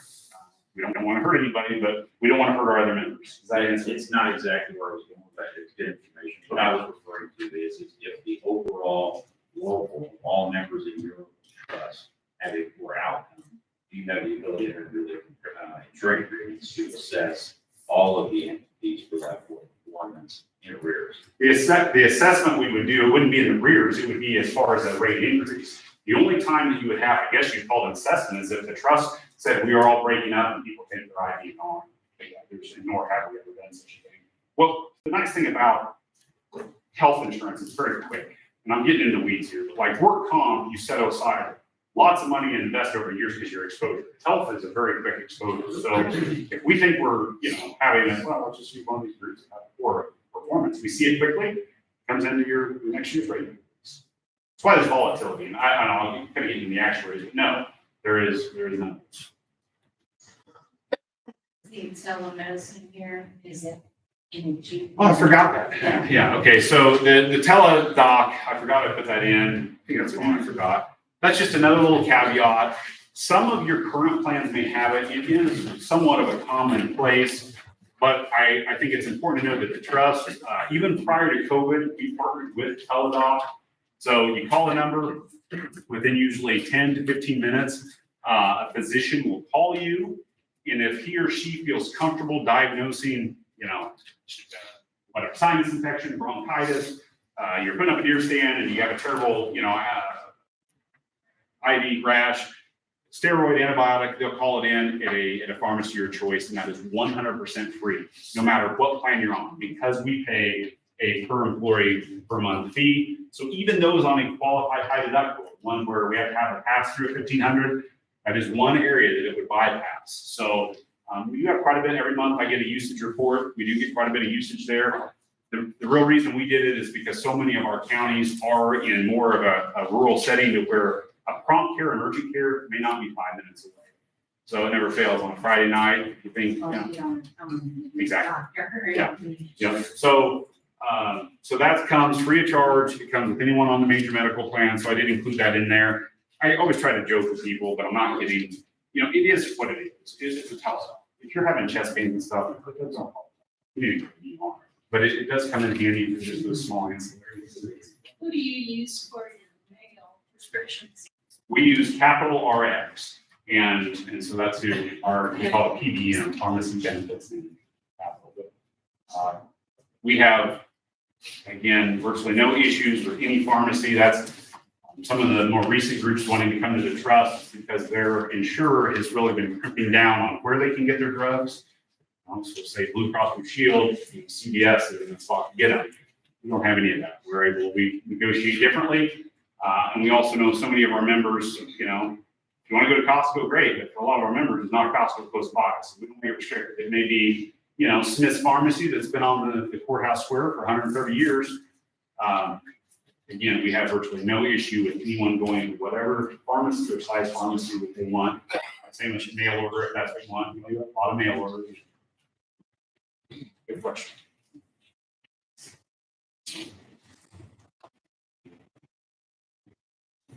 Yes. So the rumor is that Deaconess is also looking to find out SIH. So let's say that would happen. Does that automatically lock you guys into the same agreement with your existing Deaconess? How does that work? Well, it doesn't necessarily, but I can tell you Deaconess just bought 5 of our other hospitals and they transferred. I would. I don't know. I hear rumor. I've heard barns where my brother has the old adage, don't try to catch a falling knife. And so I think until SIH gets some things figured out, and I think they tell you that. I mean, I discuss it. I talk with management pretty frequently, and they want to be different, but they're just at a financial point, and I think it's embarrassing. They've had mass layoffs. They laid off managers. They're top brass. So it's not a good thing. So I wish the best for them. I think we all want local community outreach. We don't want hospitals to close, even our smallest. I do suspicion there may be a partnership out there, but I just don't know. Consolidation is a real thing. We just this last year, Crossroads up in Mount Vernon, it's a big facility for us, preferred. I just got bought by Deaconess, so perfect for us. Yeah, I mean, it's both are preferred, we're good with it. But Was it's that a smooth transition then? yeah, perfect. We've had absolutely no issue. Same as Southeast down in Cape, Mercy is coming in. I'm hearing, you never know what to hear. I hear Mercy's making some big plays, but they're big and they're billionaire class. So, and I don't think that's bad. I mean, for some of the area, I think it's going to mean your rates will be more stable and you'll get better care at a better price. That's my philosophy. Listen, transparency is coming. Whether the Hope Trust brings it to you before everyone else, maybe, but it's coming. And I think when you get to see what you're paying for services, it's just like, I mean, would you pull off and get gas at a gas station that's $23 a gallon and everyone else is $5? And we do that all day long, all day. I think it's coming to an end. And so it may be 2 years, it may be 5, I don't know, but I think the public is kind of had their fill. You tell me, I think it's pretty high. I'm serious with it. So I'm glad we can offer it through our size. And again, partnering together as a family, we've been able to do stuff that no one else could do. And I'm pretty proud of that. But we worked really hard to get there too. I've said a lot, I've crammed a ton in, never hesitate to ask questions. Also, as we briefly discussed before, if there is someone, and again, first thing I told this boy, I don't want to get the cart before the horse. We have no other discussions. But if someone is truly worried about something like with their own care, their own drug, their, doctor, please call us outreach. Don't stay up at night. Even if you're a client, I tell them the same thing. We are there as a boutique shop to help, not to take anything away. In fact, I'd argue the opposite. But don't stew on it. Don't get scared. I think It just took him the time and work. No, I get it. People take this stuff and should. Their healthcare very seriously, and that's fine. But no one likes change. All I'm trying to tell you is that change can sometimes bring great results. I mean, there was plenty of naysayers that, whether it's Johnson, Union, Pulaski, Wayne, Jackson, Franklin County probation. I mean, we touch a lot of these people, and there's always someone in the group says, I'm nervous. And they didn't even have benefits like you have. First, so you guys have great benefits. Great. It's at a cost that most all our clients can. I have a quick question. On the HSA, if we were to go with something like that, we have to pay that out front, and then is it like a reimbursement that we would submit for, or how? So with the HSA, it's a bank account. What most banks do is they will allow like a debit card. Some still have a check, but most have a debit card. So as soon as the funds are in that account, no. So let's just say the question is when will, if your employer is going to contribute, how are they going to do it? Is it going to be monthly, quarterly, annually up front? That's something they get to decide. Same as with you. If the treasurer says, yes, you can put in, but it's all going to be up front, it should be monthly. That's a funding thing. But once the money's in the bank, typically you get a debit card. And so let's just say you go to the doctor, you get a bill, and you owe $83. You can give that debit card just like a credit card and pay it. That's how most of them. It's like when you have a copay. So you're on the network, you just take the debit card and you pay it with that. Automatically comes out of your HSA. As long as the money's in it. So I mean, it's, I wanted to see it like a bank account because it is a bank account.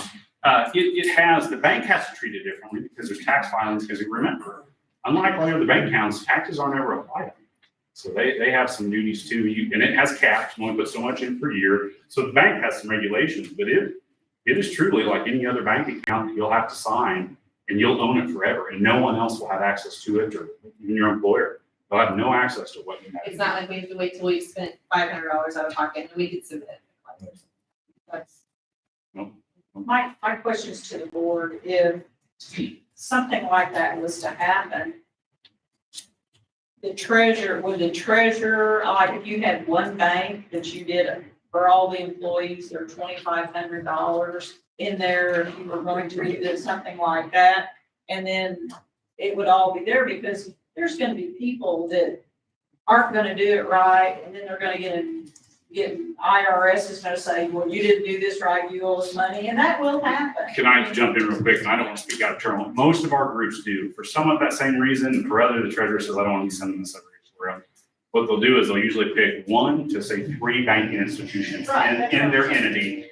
Sometimes they'll vet them, and so they'll ask, remember, if you've got money in these accounts, you can get paid interest on it. So they'll go to them and say, will you pay interest? And there's fees applied. So what a lot of the local banks will do is say, we'll waive, you're going to bring all the accounts here, we'll waive your fees. We'll pay right now, and you'll get 3 to 4% interest, and see who's willing to pay the most.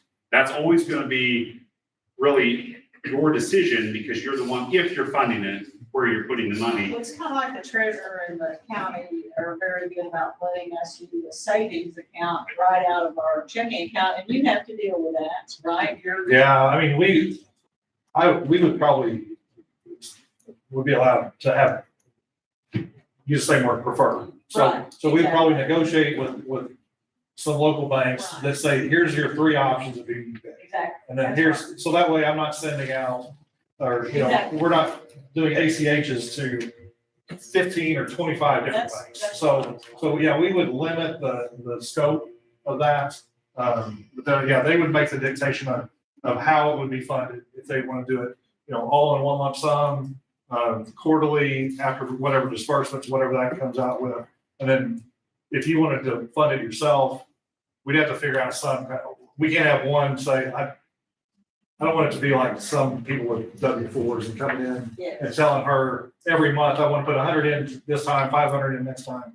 We'd have a set amount at the beginning of the year, and that's what you would put in. We're taking it out of your check, just put it right in there. Well, we can do a withdrawal, and I mean, and they would be ACH, just like, the other, like your savings account, if you have money, so much put in your savings account, so much put in your checking account. That would be just another avenue, so you'd have 3 different ones, set up, but we would want to limit that to Exactly. the 3, so you might have a savings account and a checking account at one bank, but if that one bank isn't one of these preferred ones, then your HSA is going to go into, that particular one, so yeah, but I mean, we would. Maybe I'll try try to. to, this was informational only. Well, that's why I And was I'm not asking. having Yes, any no, I know. discussions with him, so however that mechanism is going to work, we are still yet to Right. talk about that. So I think the board's probably, if this happens, it would be the best possible way to make it user friendly. Yeah, user friendly. Yes, that would be, I think, the board's goal would be to make it as easy as it could be. We're probably going to be doing that. Right, because once again, I said this at the last, whatever decision is made affects us equally. Right. Unlike your senators and your congressmen, we're in this with you guys, okay? We're in this with you guys. Barbara? You said this is informational, so did the county go out and request bids for health coverage insurance? So we, not yet, So Why this would we was, not do that? huh? Why would we not do that? Well, we just got this, a week and a half ago. We're working our way through this, Robert. Right, we do have one more speaker yet to come up that will not go directly there, but give us a little insight. Commissioner, you're done with us. Are there any other questions? Any other I don't want to questions? walk off before there's still stuff. Any other questions for these guys? Thank you for your time. Alex, thanks a lot. We Thank you. appreciate it. Appreciate you guys coming down. Thank you. And Jim, you said you had somebody else there? Well, I don't want it to sound like it came from me. Sure. I'll give you my insight. I've looked at this from the county's perspective and the county's perspective only, not from the employer. And took from Julie the numbers of what we pay right now, the county, versus what the rate increase that has been delivered to us, that this is what it's going to be. To determine that difference, and I can just tell you, it's a number that while maybe we can absorb it this year, we can't absorb this number. And it gets back to, and was brought up, that no one likes change. Change has been pushed on us. There are changes coming, and we're all going to have to determine what those are. I'm a little unique in background to the other members of the board in that I have more than 30 years of being an employee and accepting whatever health insurance came to me. I can tell you this is very different for me because in all of those years, one day a year, my employer came to me and said, here's your insurance for next year. I've seen deductibles change. I've seen co-pays change. I still carry, I will say this, I still carry the HSA card from 2 employers ago. That money does not disappear. It is a very, very useful tool of healthcare. I don't think it was discussed, but if you go in to buy a toothbrush, if you're going to buy an aspirin, anything like that, you can use that HSA card. It's not just for scripts and Contact doctors. solution. I mean, Yeah, literally. and I did have the tax deferred, it was pulled out of my paycheck automatically. You just set yourself up to run that number deductible, and as soon as you're there, you're zero again. And ours did earn interest, so there are options there, if that's something that concerns you. But for my own education, I'm not an insurance person. I'm one of the people that pays my premiums and goes on with my life, and hope I never have to deal with it. But I did reach out to a local insurance agency that handles, I believe, some of the school districts. Travis, and I don't even know exactly what he's going to talk about, but he offered when I told him there was a meeting coming up that he would talk a little bit. One of the things I think, and again, this is just my take with where I am right now, deductibles are something we're going to talk about. It's one way to get those premium numbers down. And if they don't have to move for you because so many of yours are contractual, it's what's the county going to do? We've got to find a way to get this number down. So. Thanks. I know many of you in this room. I'm a Williamson County resident, live in Johnson City. My wife teaches at Johnston City High School. Our office is here in Marion. And as Jim said, we work, our agency, Clemens and Associates, we're one of the larger agencies that writes fully insured product and self-insured products through carrier state of Illinois. We currently work just in Southern Illinois alone, 20 plus schools in the last year, 2 years that have moved either from one insurance broker, a trust, or another carrier looking at fully insured options. We have a number of options that we're able to bring to the table. I think somebody asked, have you taken it to market? That is what we're able to do. Basically, there's 5 health insurance carriers that really write insurance in Southern Illinois. What we do on a fully insured standpoint is we work with the client on a year-to-year basis to help do what we can to maintain rates. That we look at, you have to go to market, you have to shop on a regular basis, to whereas a trust model tries to keep them very small, very, very stable and going through. Oftentimes we'll be in a situation that, it could be Blue Cross for 3 years. It could be United for 3 years. It's the game that gets played out there in the marketplace. It's the alternative to a trust model is what it is. We're able to market the health insurance, the dental, the vision, to customize those dental plans that you're talking about. I know there are some counties that we write the dental and vision while no trust exists in there. So those models exist. We bring a lot of technology to the table with our clients and the board to help manage enrollments, to handle dial feeds, to handle those things that go with it. And then with it, it's that added, custom service solution that comes to the table being a local office. We have full-time office staff here in the same manner that a trust would. We're here to help navigate those questions that, is this doctor in network? Is this doctor not in network? What do I need to do with this? Can we navigate the prior authorization, the pre-approval, those kinds of things. So we would be here if you decided that you wanted to look at alternatives outside of a trust, are they fully insured, or a partially self-funded mechanism if you wanted to use a Blue Cross, a Health Alliance, a United to looking at their network and some kind of partial self-funded mechanism that is there. That's what we did.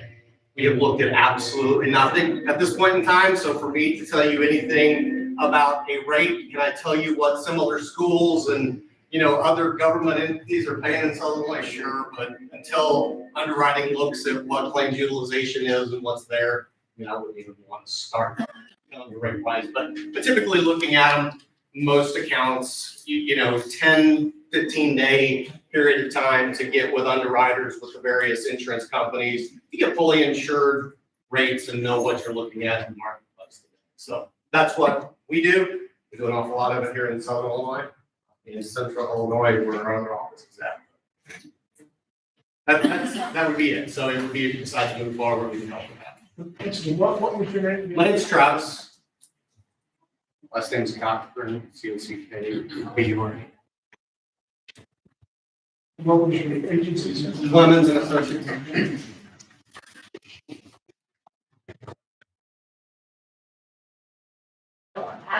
You have Johnson City. I'm out of Johnson City, whether that's good or bad, that's where I I know a few other people from Johnson City in this room. We love Johnson City. I love everybody in this.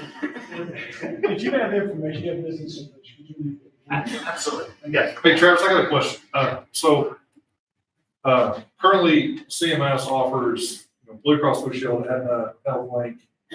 So, I mean, they're already brokering that, but you They're can get a different program? they're pooling that group together is the way that I understand it with CMS. So when we quote something, we're looking at the history of this particular account. It is what it is. So it's not, And CMS can't do deductibles for us, but he could. we can, So you can custom build a plan, you can custom build deductibles, you can put an HRA, HSA. So in the same manner with what the conversation with the trust was based on deductibles, co-insurance, you can do the same thing with a fully insured plan and use an HRA and an HSA in the same exact capacity on a plan where you're piggybacking Blue Cross's network or piggybacking United's network. So whereas, we've got a custom built network here that uses HealthLink plus their own preferred. Blue Cross would have a different type of network, that they have a tiered network where you can have a preferred, a standard, and a tier 3, which is different. So you can basically do a similar scenario and then have an HRA, HSA internally. So the end goal that you're looking at to save money, I think, there's two paths that you can go down. It's a matter of which one do we go, and you can use a lot of the same tools as you go down.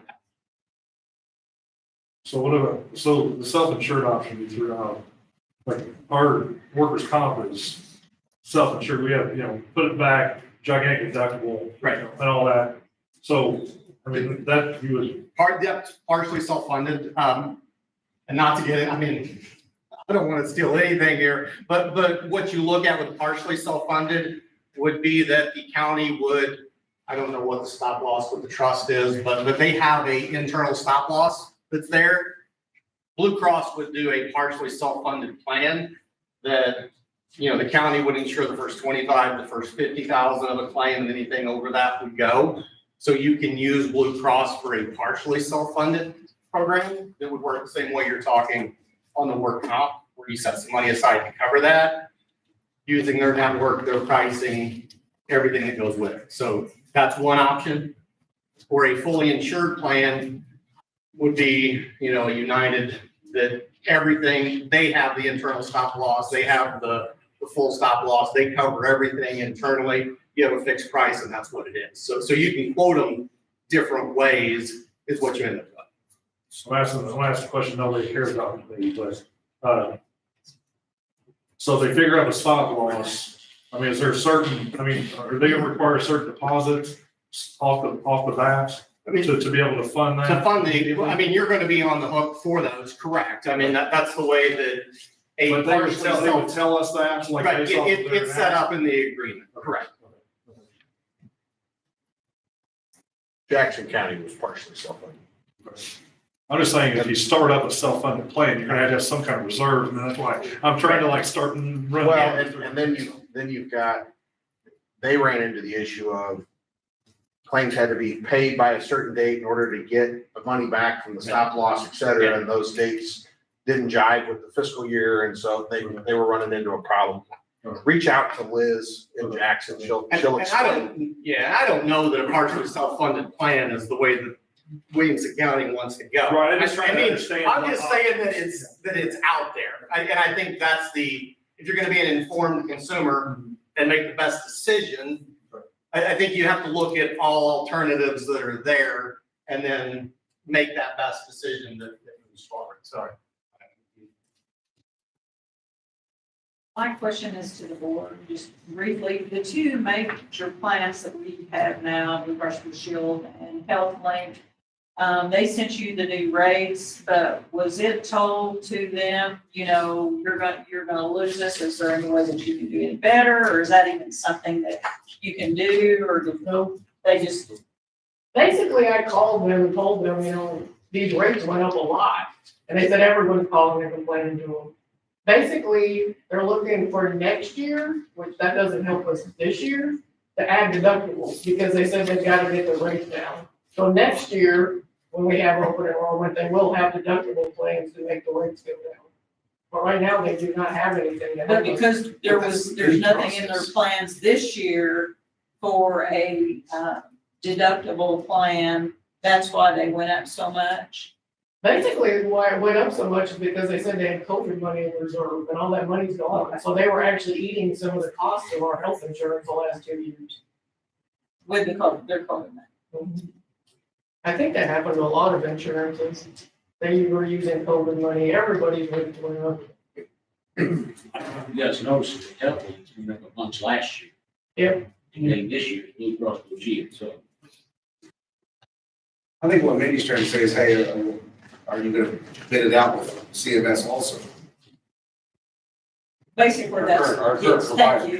Our current CMS doesn't. CMS doesn't bid. Yeah, I don't think they did. I don't think. They don't think everybody negotiate. Okay, they're not gonna He came in here 6 months ago and said, hey, we're the Cadillac, we're the best plan ever, and if you want that, you gotta pay for it. Is really what he said in summary is, we know we're expensive. Yeah, CMS guy said, we know we're expensive, but we think we're the best plan and we're worth it. Okay? Pretty good plan.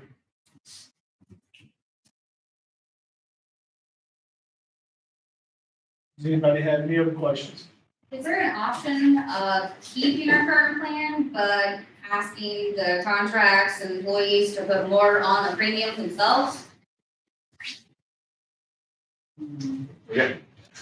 At least 2 union people here, and we got contract negotiations coming up, but Yeah. I think it's all relevant. It's a 60-day deadline for re-enrollment with CMS, and that's another time constraint that they strategically place on you is, here's your new rates. And it really leaves you struggling to have time to do anything, explore options, put bids out, do all of those elements.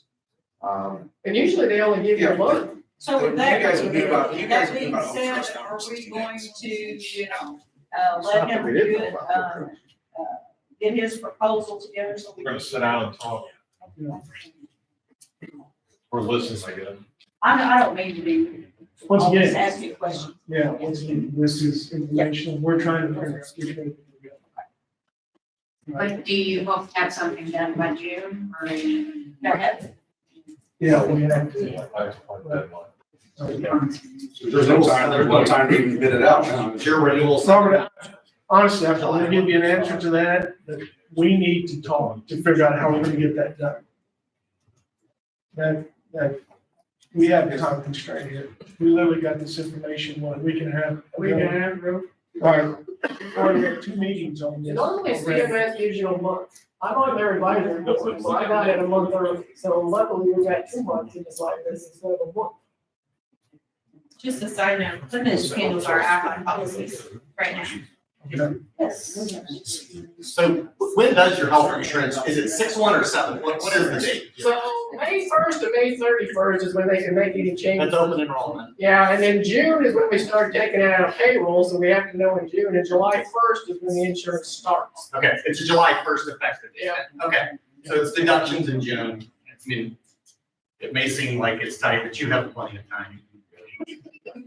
You have at least 2 weeks. So. Yeah, I'm not sure which calendar you're looking at. I'm looking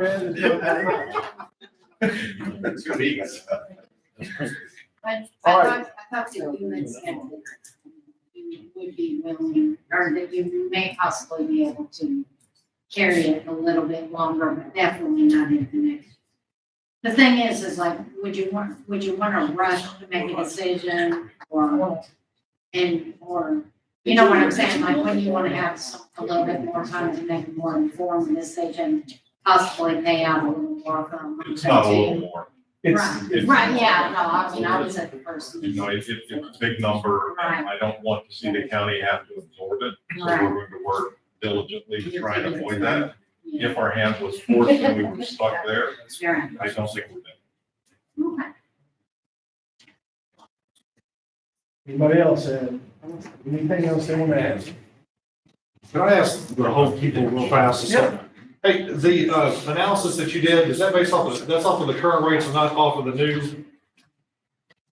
The new proposed rates? The current's gonna be on the proposed, because I want it to be a fair, comparison of what would be, because we'll be taking over if we did, well, that's up to you, but yeah, like July 1, so the rates on there, that's why they're spread, that's what Julie gave me, I think those are your renewals, and you're right, there's pretty much 3 plans, 2 are what most of the people are on, and I think that's the ones I grabbed. I think you have one on Aetna or something, and that's for, those are your new rates, so that's what it would be like in comparison.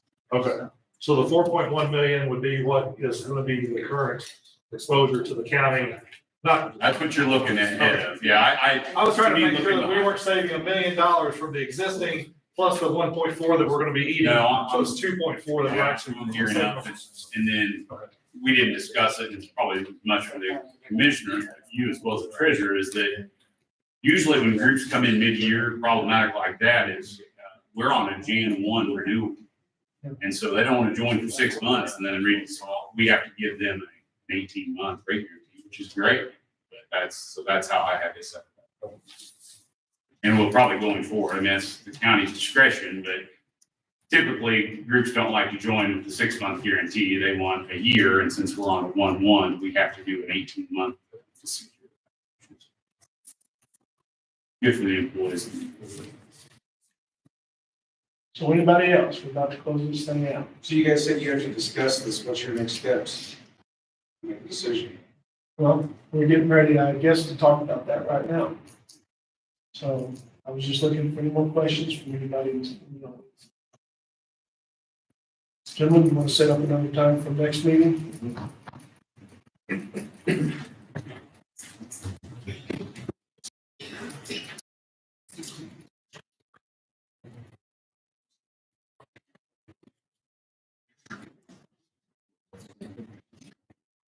I would say next week, would be good for next Wednesday.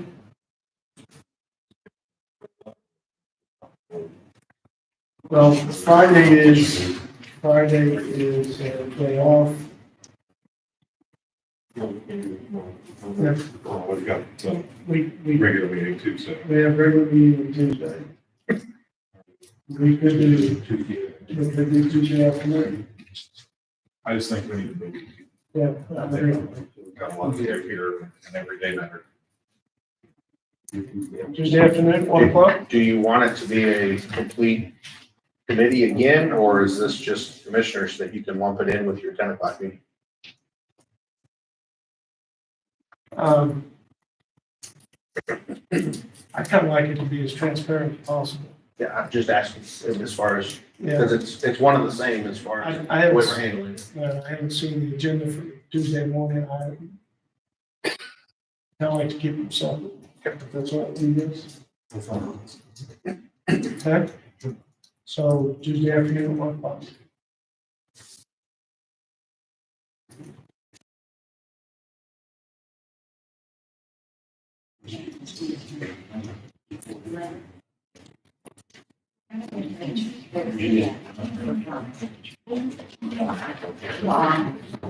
Now, we had talked about a survey, and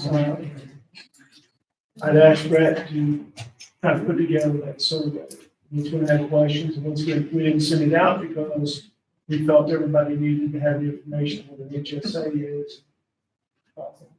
Also the replacement, or the reimbursement. Brett, is that online, is that? It's through SurveyMonkey, and once I publish it, then it'll have a link, and then I will throw that out to the union leadership and ask that you forward that on to membership. And then that should kick the replies back. What about non-union? What about, yeah, non-union? Give it to the office holders. Yeah, we're getting to the office holders. Just send that link out to the office holders. So everybody will have the opportunity to call it out. I just don't have I don't have everybody's email address to be able to do a listserv that says here and it goes to everybody. So I've got to have some way to get it to responsible people, which is why we created the committee, was so that your roles would be to take it back to your membership to get their feedback. And same thing with the non-union people, so, office holders will get this as well. It's just 6 questions, it's really simple, just walking through, things that were discussed as far as, if we offered an HSA, how often do you use your health insurance? What, do you have other insurance available? Those types of questions is all it is, just trying to gather some facts that'll help the commissioners make decisions.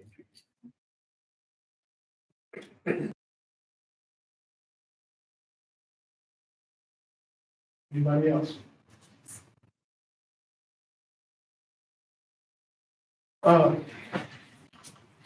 Guess we can move on with what we have left. I'd like to thank both press for coming in. I'd like to thank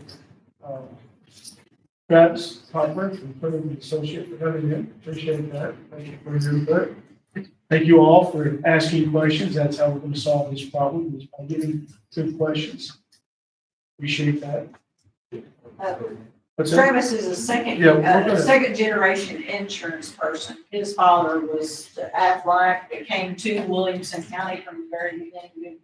Good family too, so he's knowledgeable. So I think the board's going to take a 5-minute break.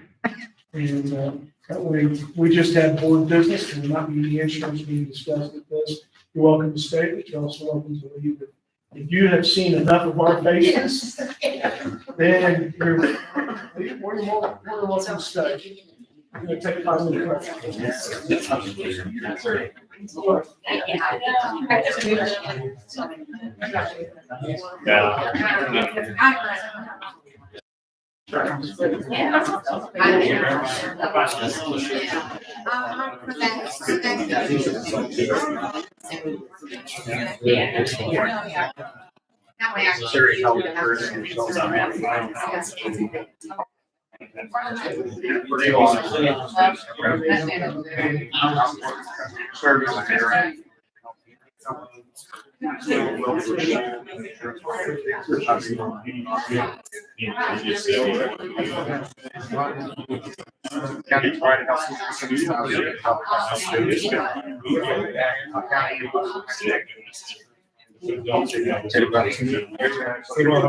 Hey, we got I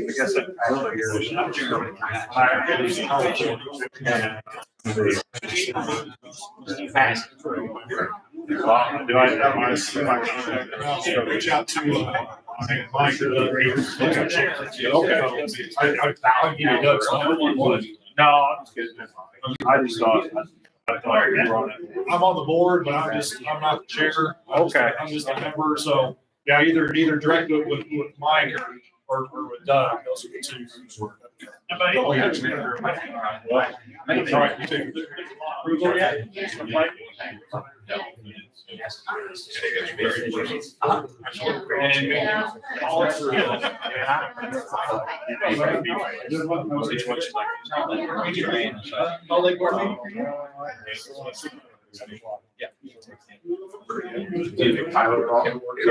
Where did they go up? Let us know. We'll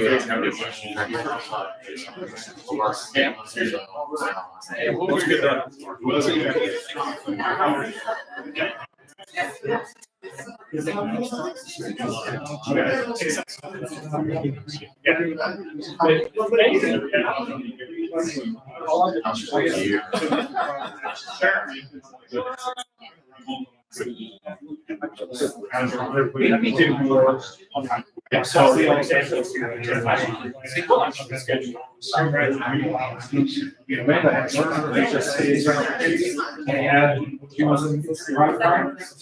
Money in it, still using it. I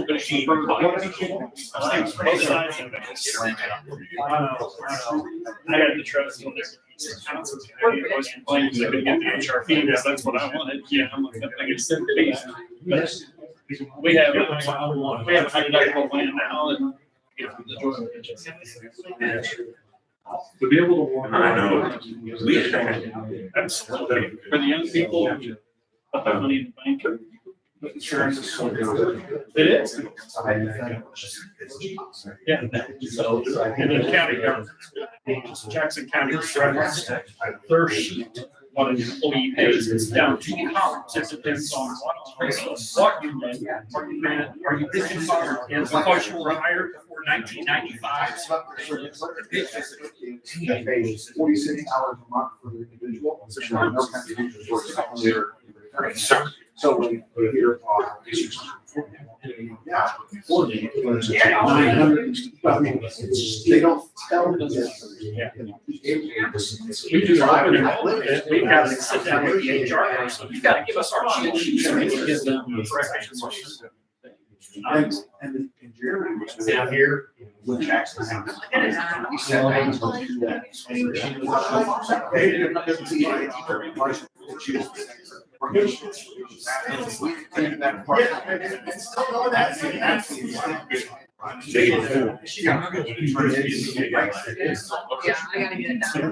had a different story.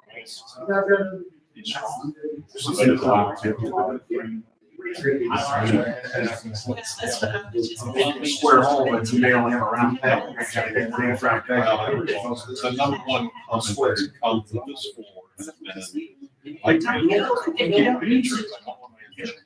If I haven't. And if we find you something that will treat you the same, but has a different name, are you okay? And again, that goes back to individual personal feeling and decisions. And nobody likes change. You'll buy who cheese, cheese rate, give everything. Here's the only. Honestly, I love it. I mean, it's like literally. Yeah. So, yeah, figure out a way to. That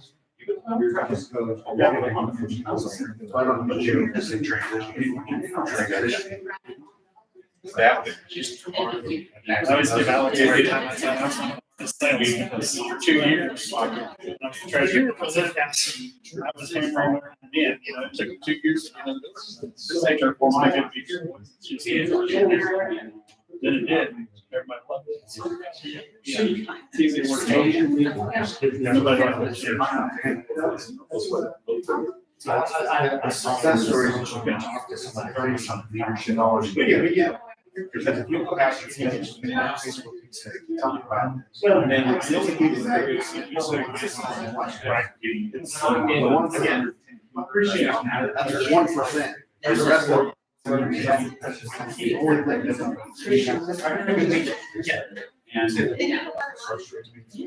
goal is money. Thanks, guys, for coming in. Appreciate it. Yeah. Appreciate you. Thank you. Thanks, guys. Biggest group you've been for so long. Usually after 60-minute ties. Yeah. I think everything's interesting. They're interesting. You want to get questions. It's up.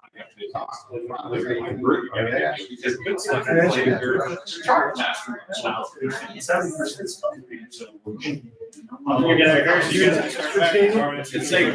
Yep, you take care.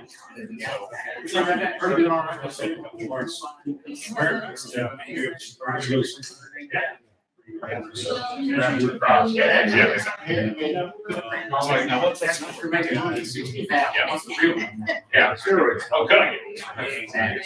Thanks, Steve. Let us know if you guys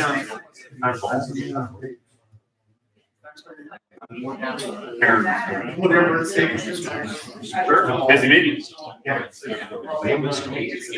And we're all going to schedule, so if you have any questions, just. I'm not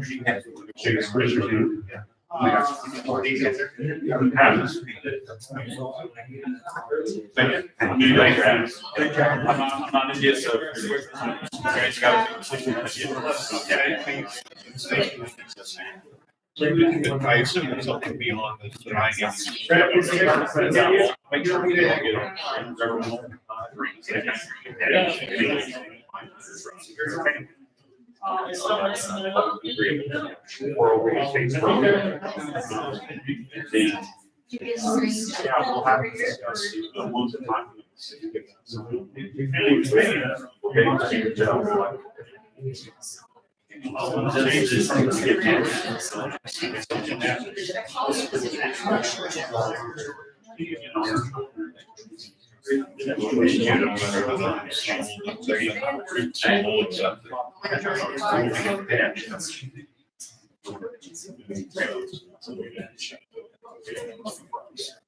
As long as you're just, yeah, right, James. As long as you guys are getting that money, it doesn't matter what basis, right?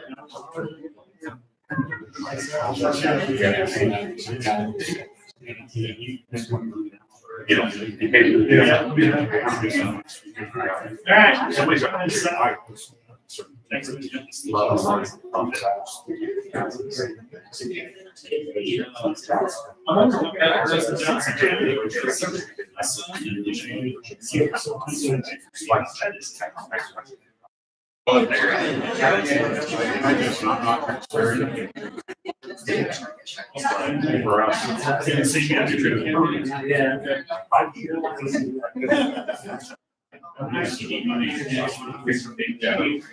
So I think it moves to the model as they move to. Yes.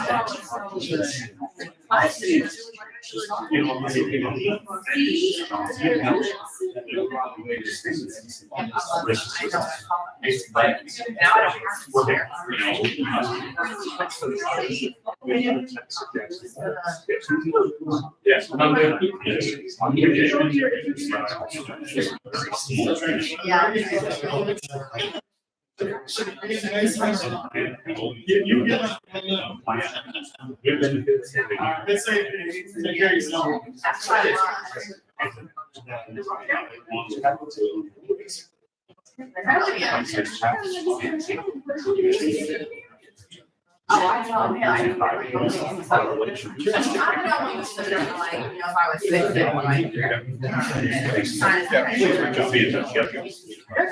Thanks again for having me.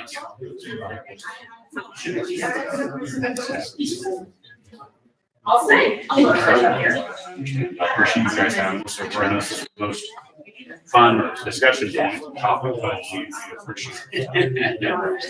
No idea. Yes, I encourage you to ask questions, let us know. You know, I don't want to get the cart before the horse.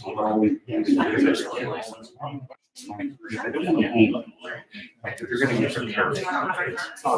Also, questions, you know, they do need to do things. If you were.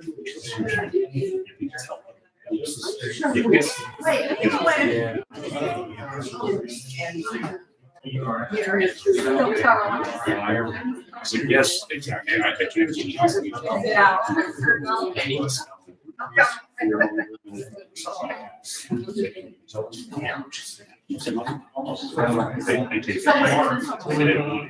Thanks, guys. Thank you. Well, we covered a lot. I'm sure eyes are starting to roll back in your head. You guys introduced it.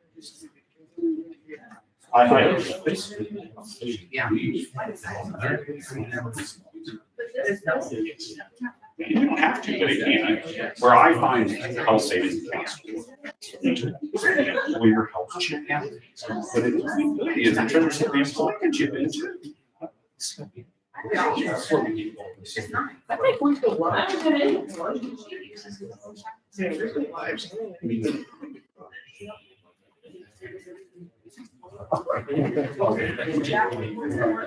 Jim, I'm getting ready to open this back up, so. I'll tell it. Yeah, I thought.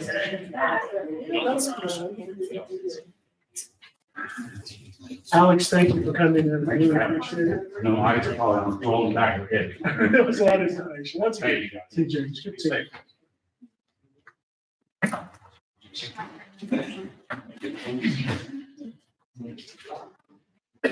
Back on? Okay, I think we're gonna go into executive in a minute. Before we do that, I have a travel reimbursement for Commissioner Marlowe. That is for 395 miles to UCCI Legislative Conference in Springfield, total of $258.73 for mileage. There's also lodging at $158.46 a night, total of $417.19. I have a motion to approve this travel reimbursement. I move to accept the travel reimbursement or I don't know if it's a total, but generally it's. Says total amount requested for reimbursement, $417.19. Oh, is that what it was? Did you just have one night or did you have 2 nights? Jim? Oh, okay. That's the All fire. right, I see what you're saying. Okay. And the UCCI will be issuing a check for them not to reimburse the county.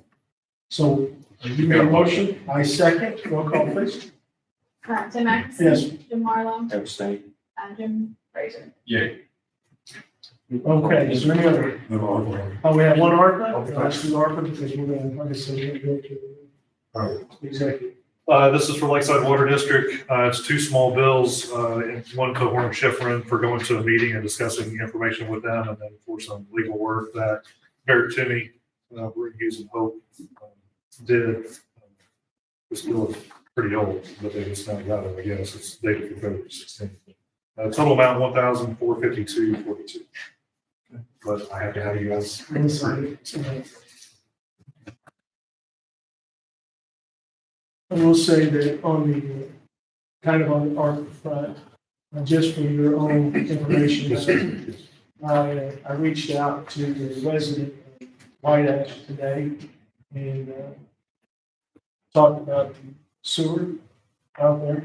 And we're getting ready to finish, I think we're gonna finish that project. And the pumps, the electric equipment, all that stuff is gonna be here sometime this month. So I look to see that project be finished sometime maybe by the end of this month, maybe by the end of next month. And at that point, I mentioned to this person that it might be time at that point for us to have a meeting with people of that village to discuss what's going to happen with that system.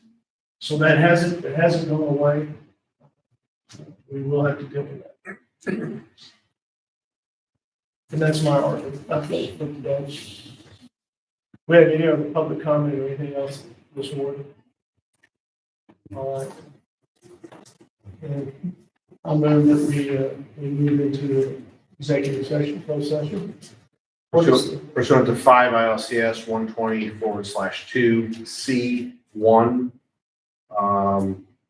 C2 for collective negotiating matters between public body, its employees, and their representatives for deliberation concerning salary schedules for one classes of.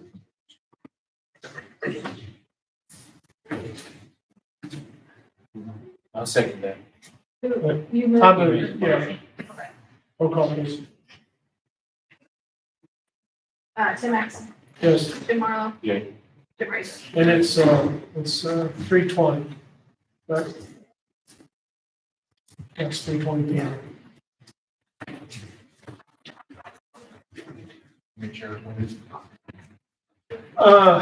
What is it, 4 or 5? Travis is going to come in this in a few minutes.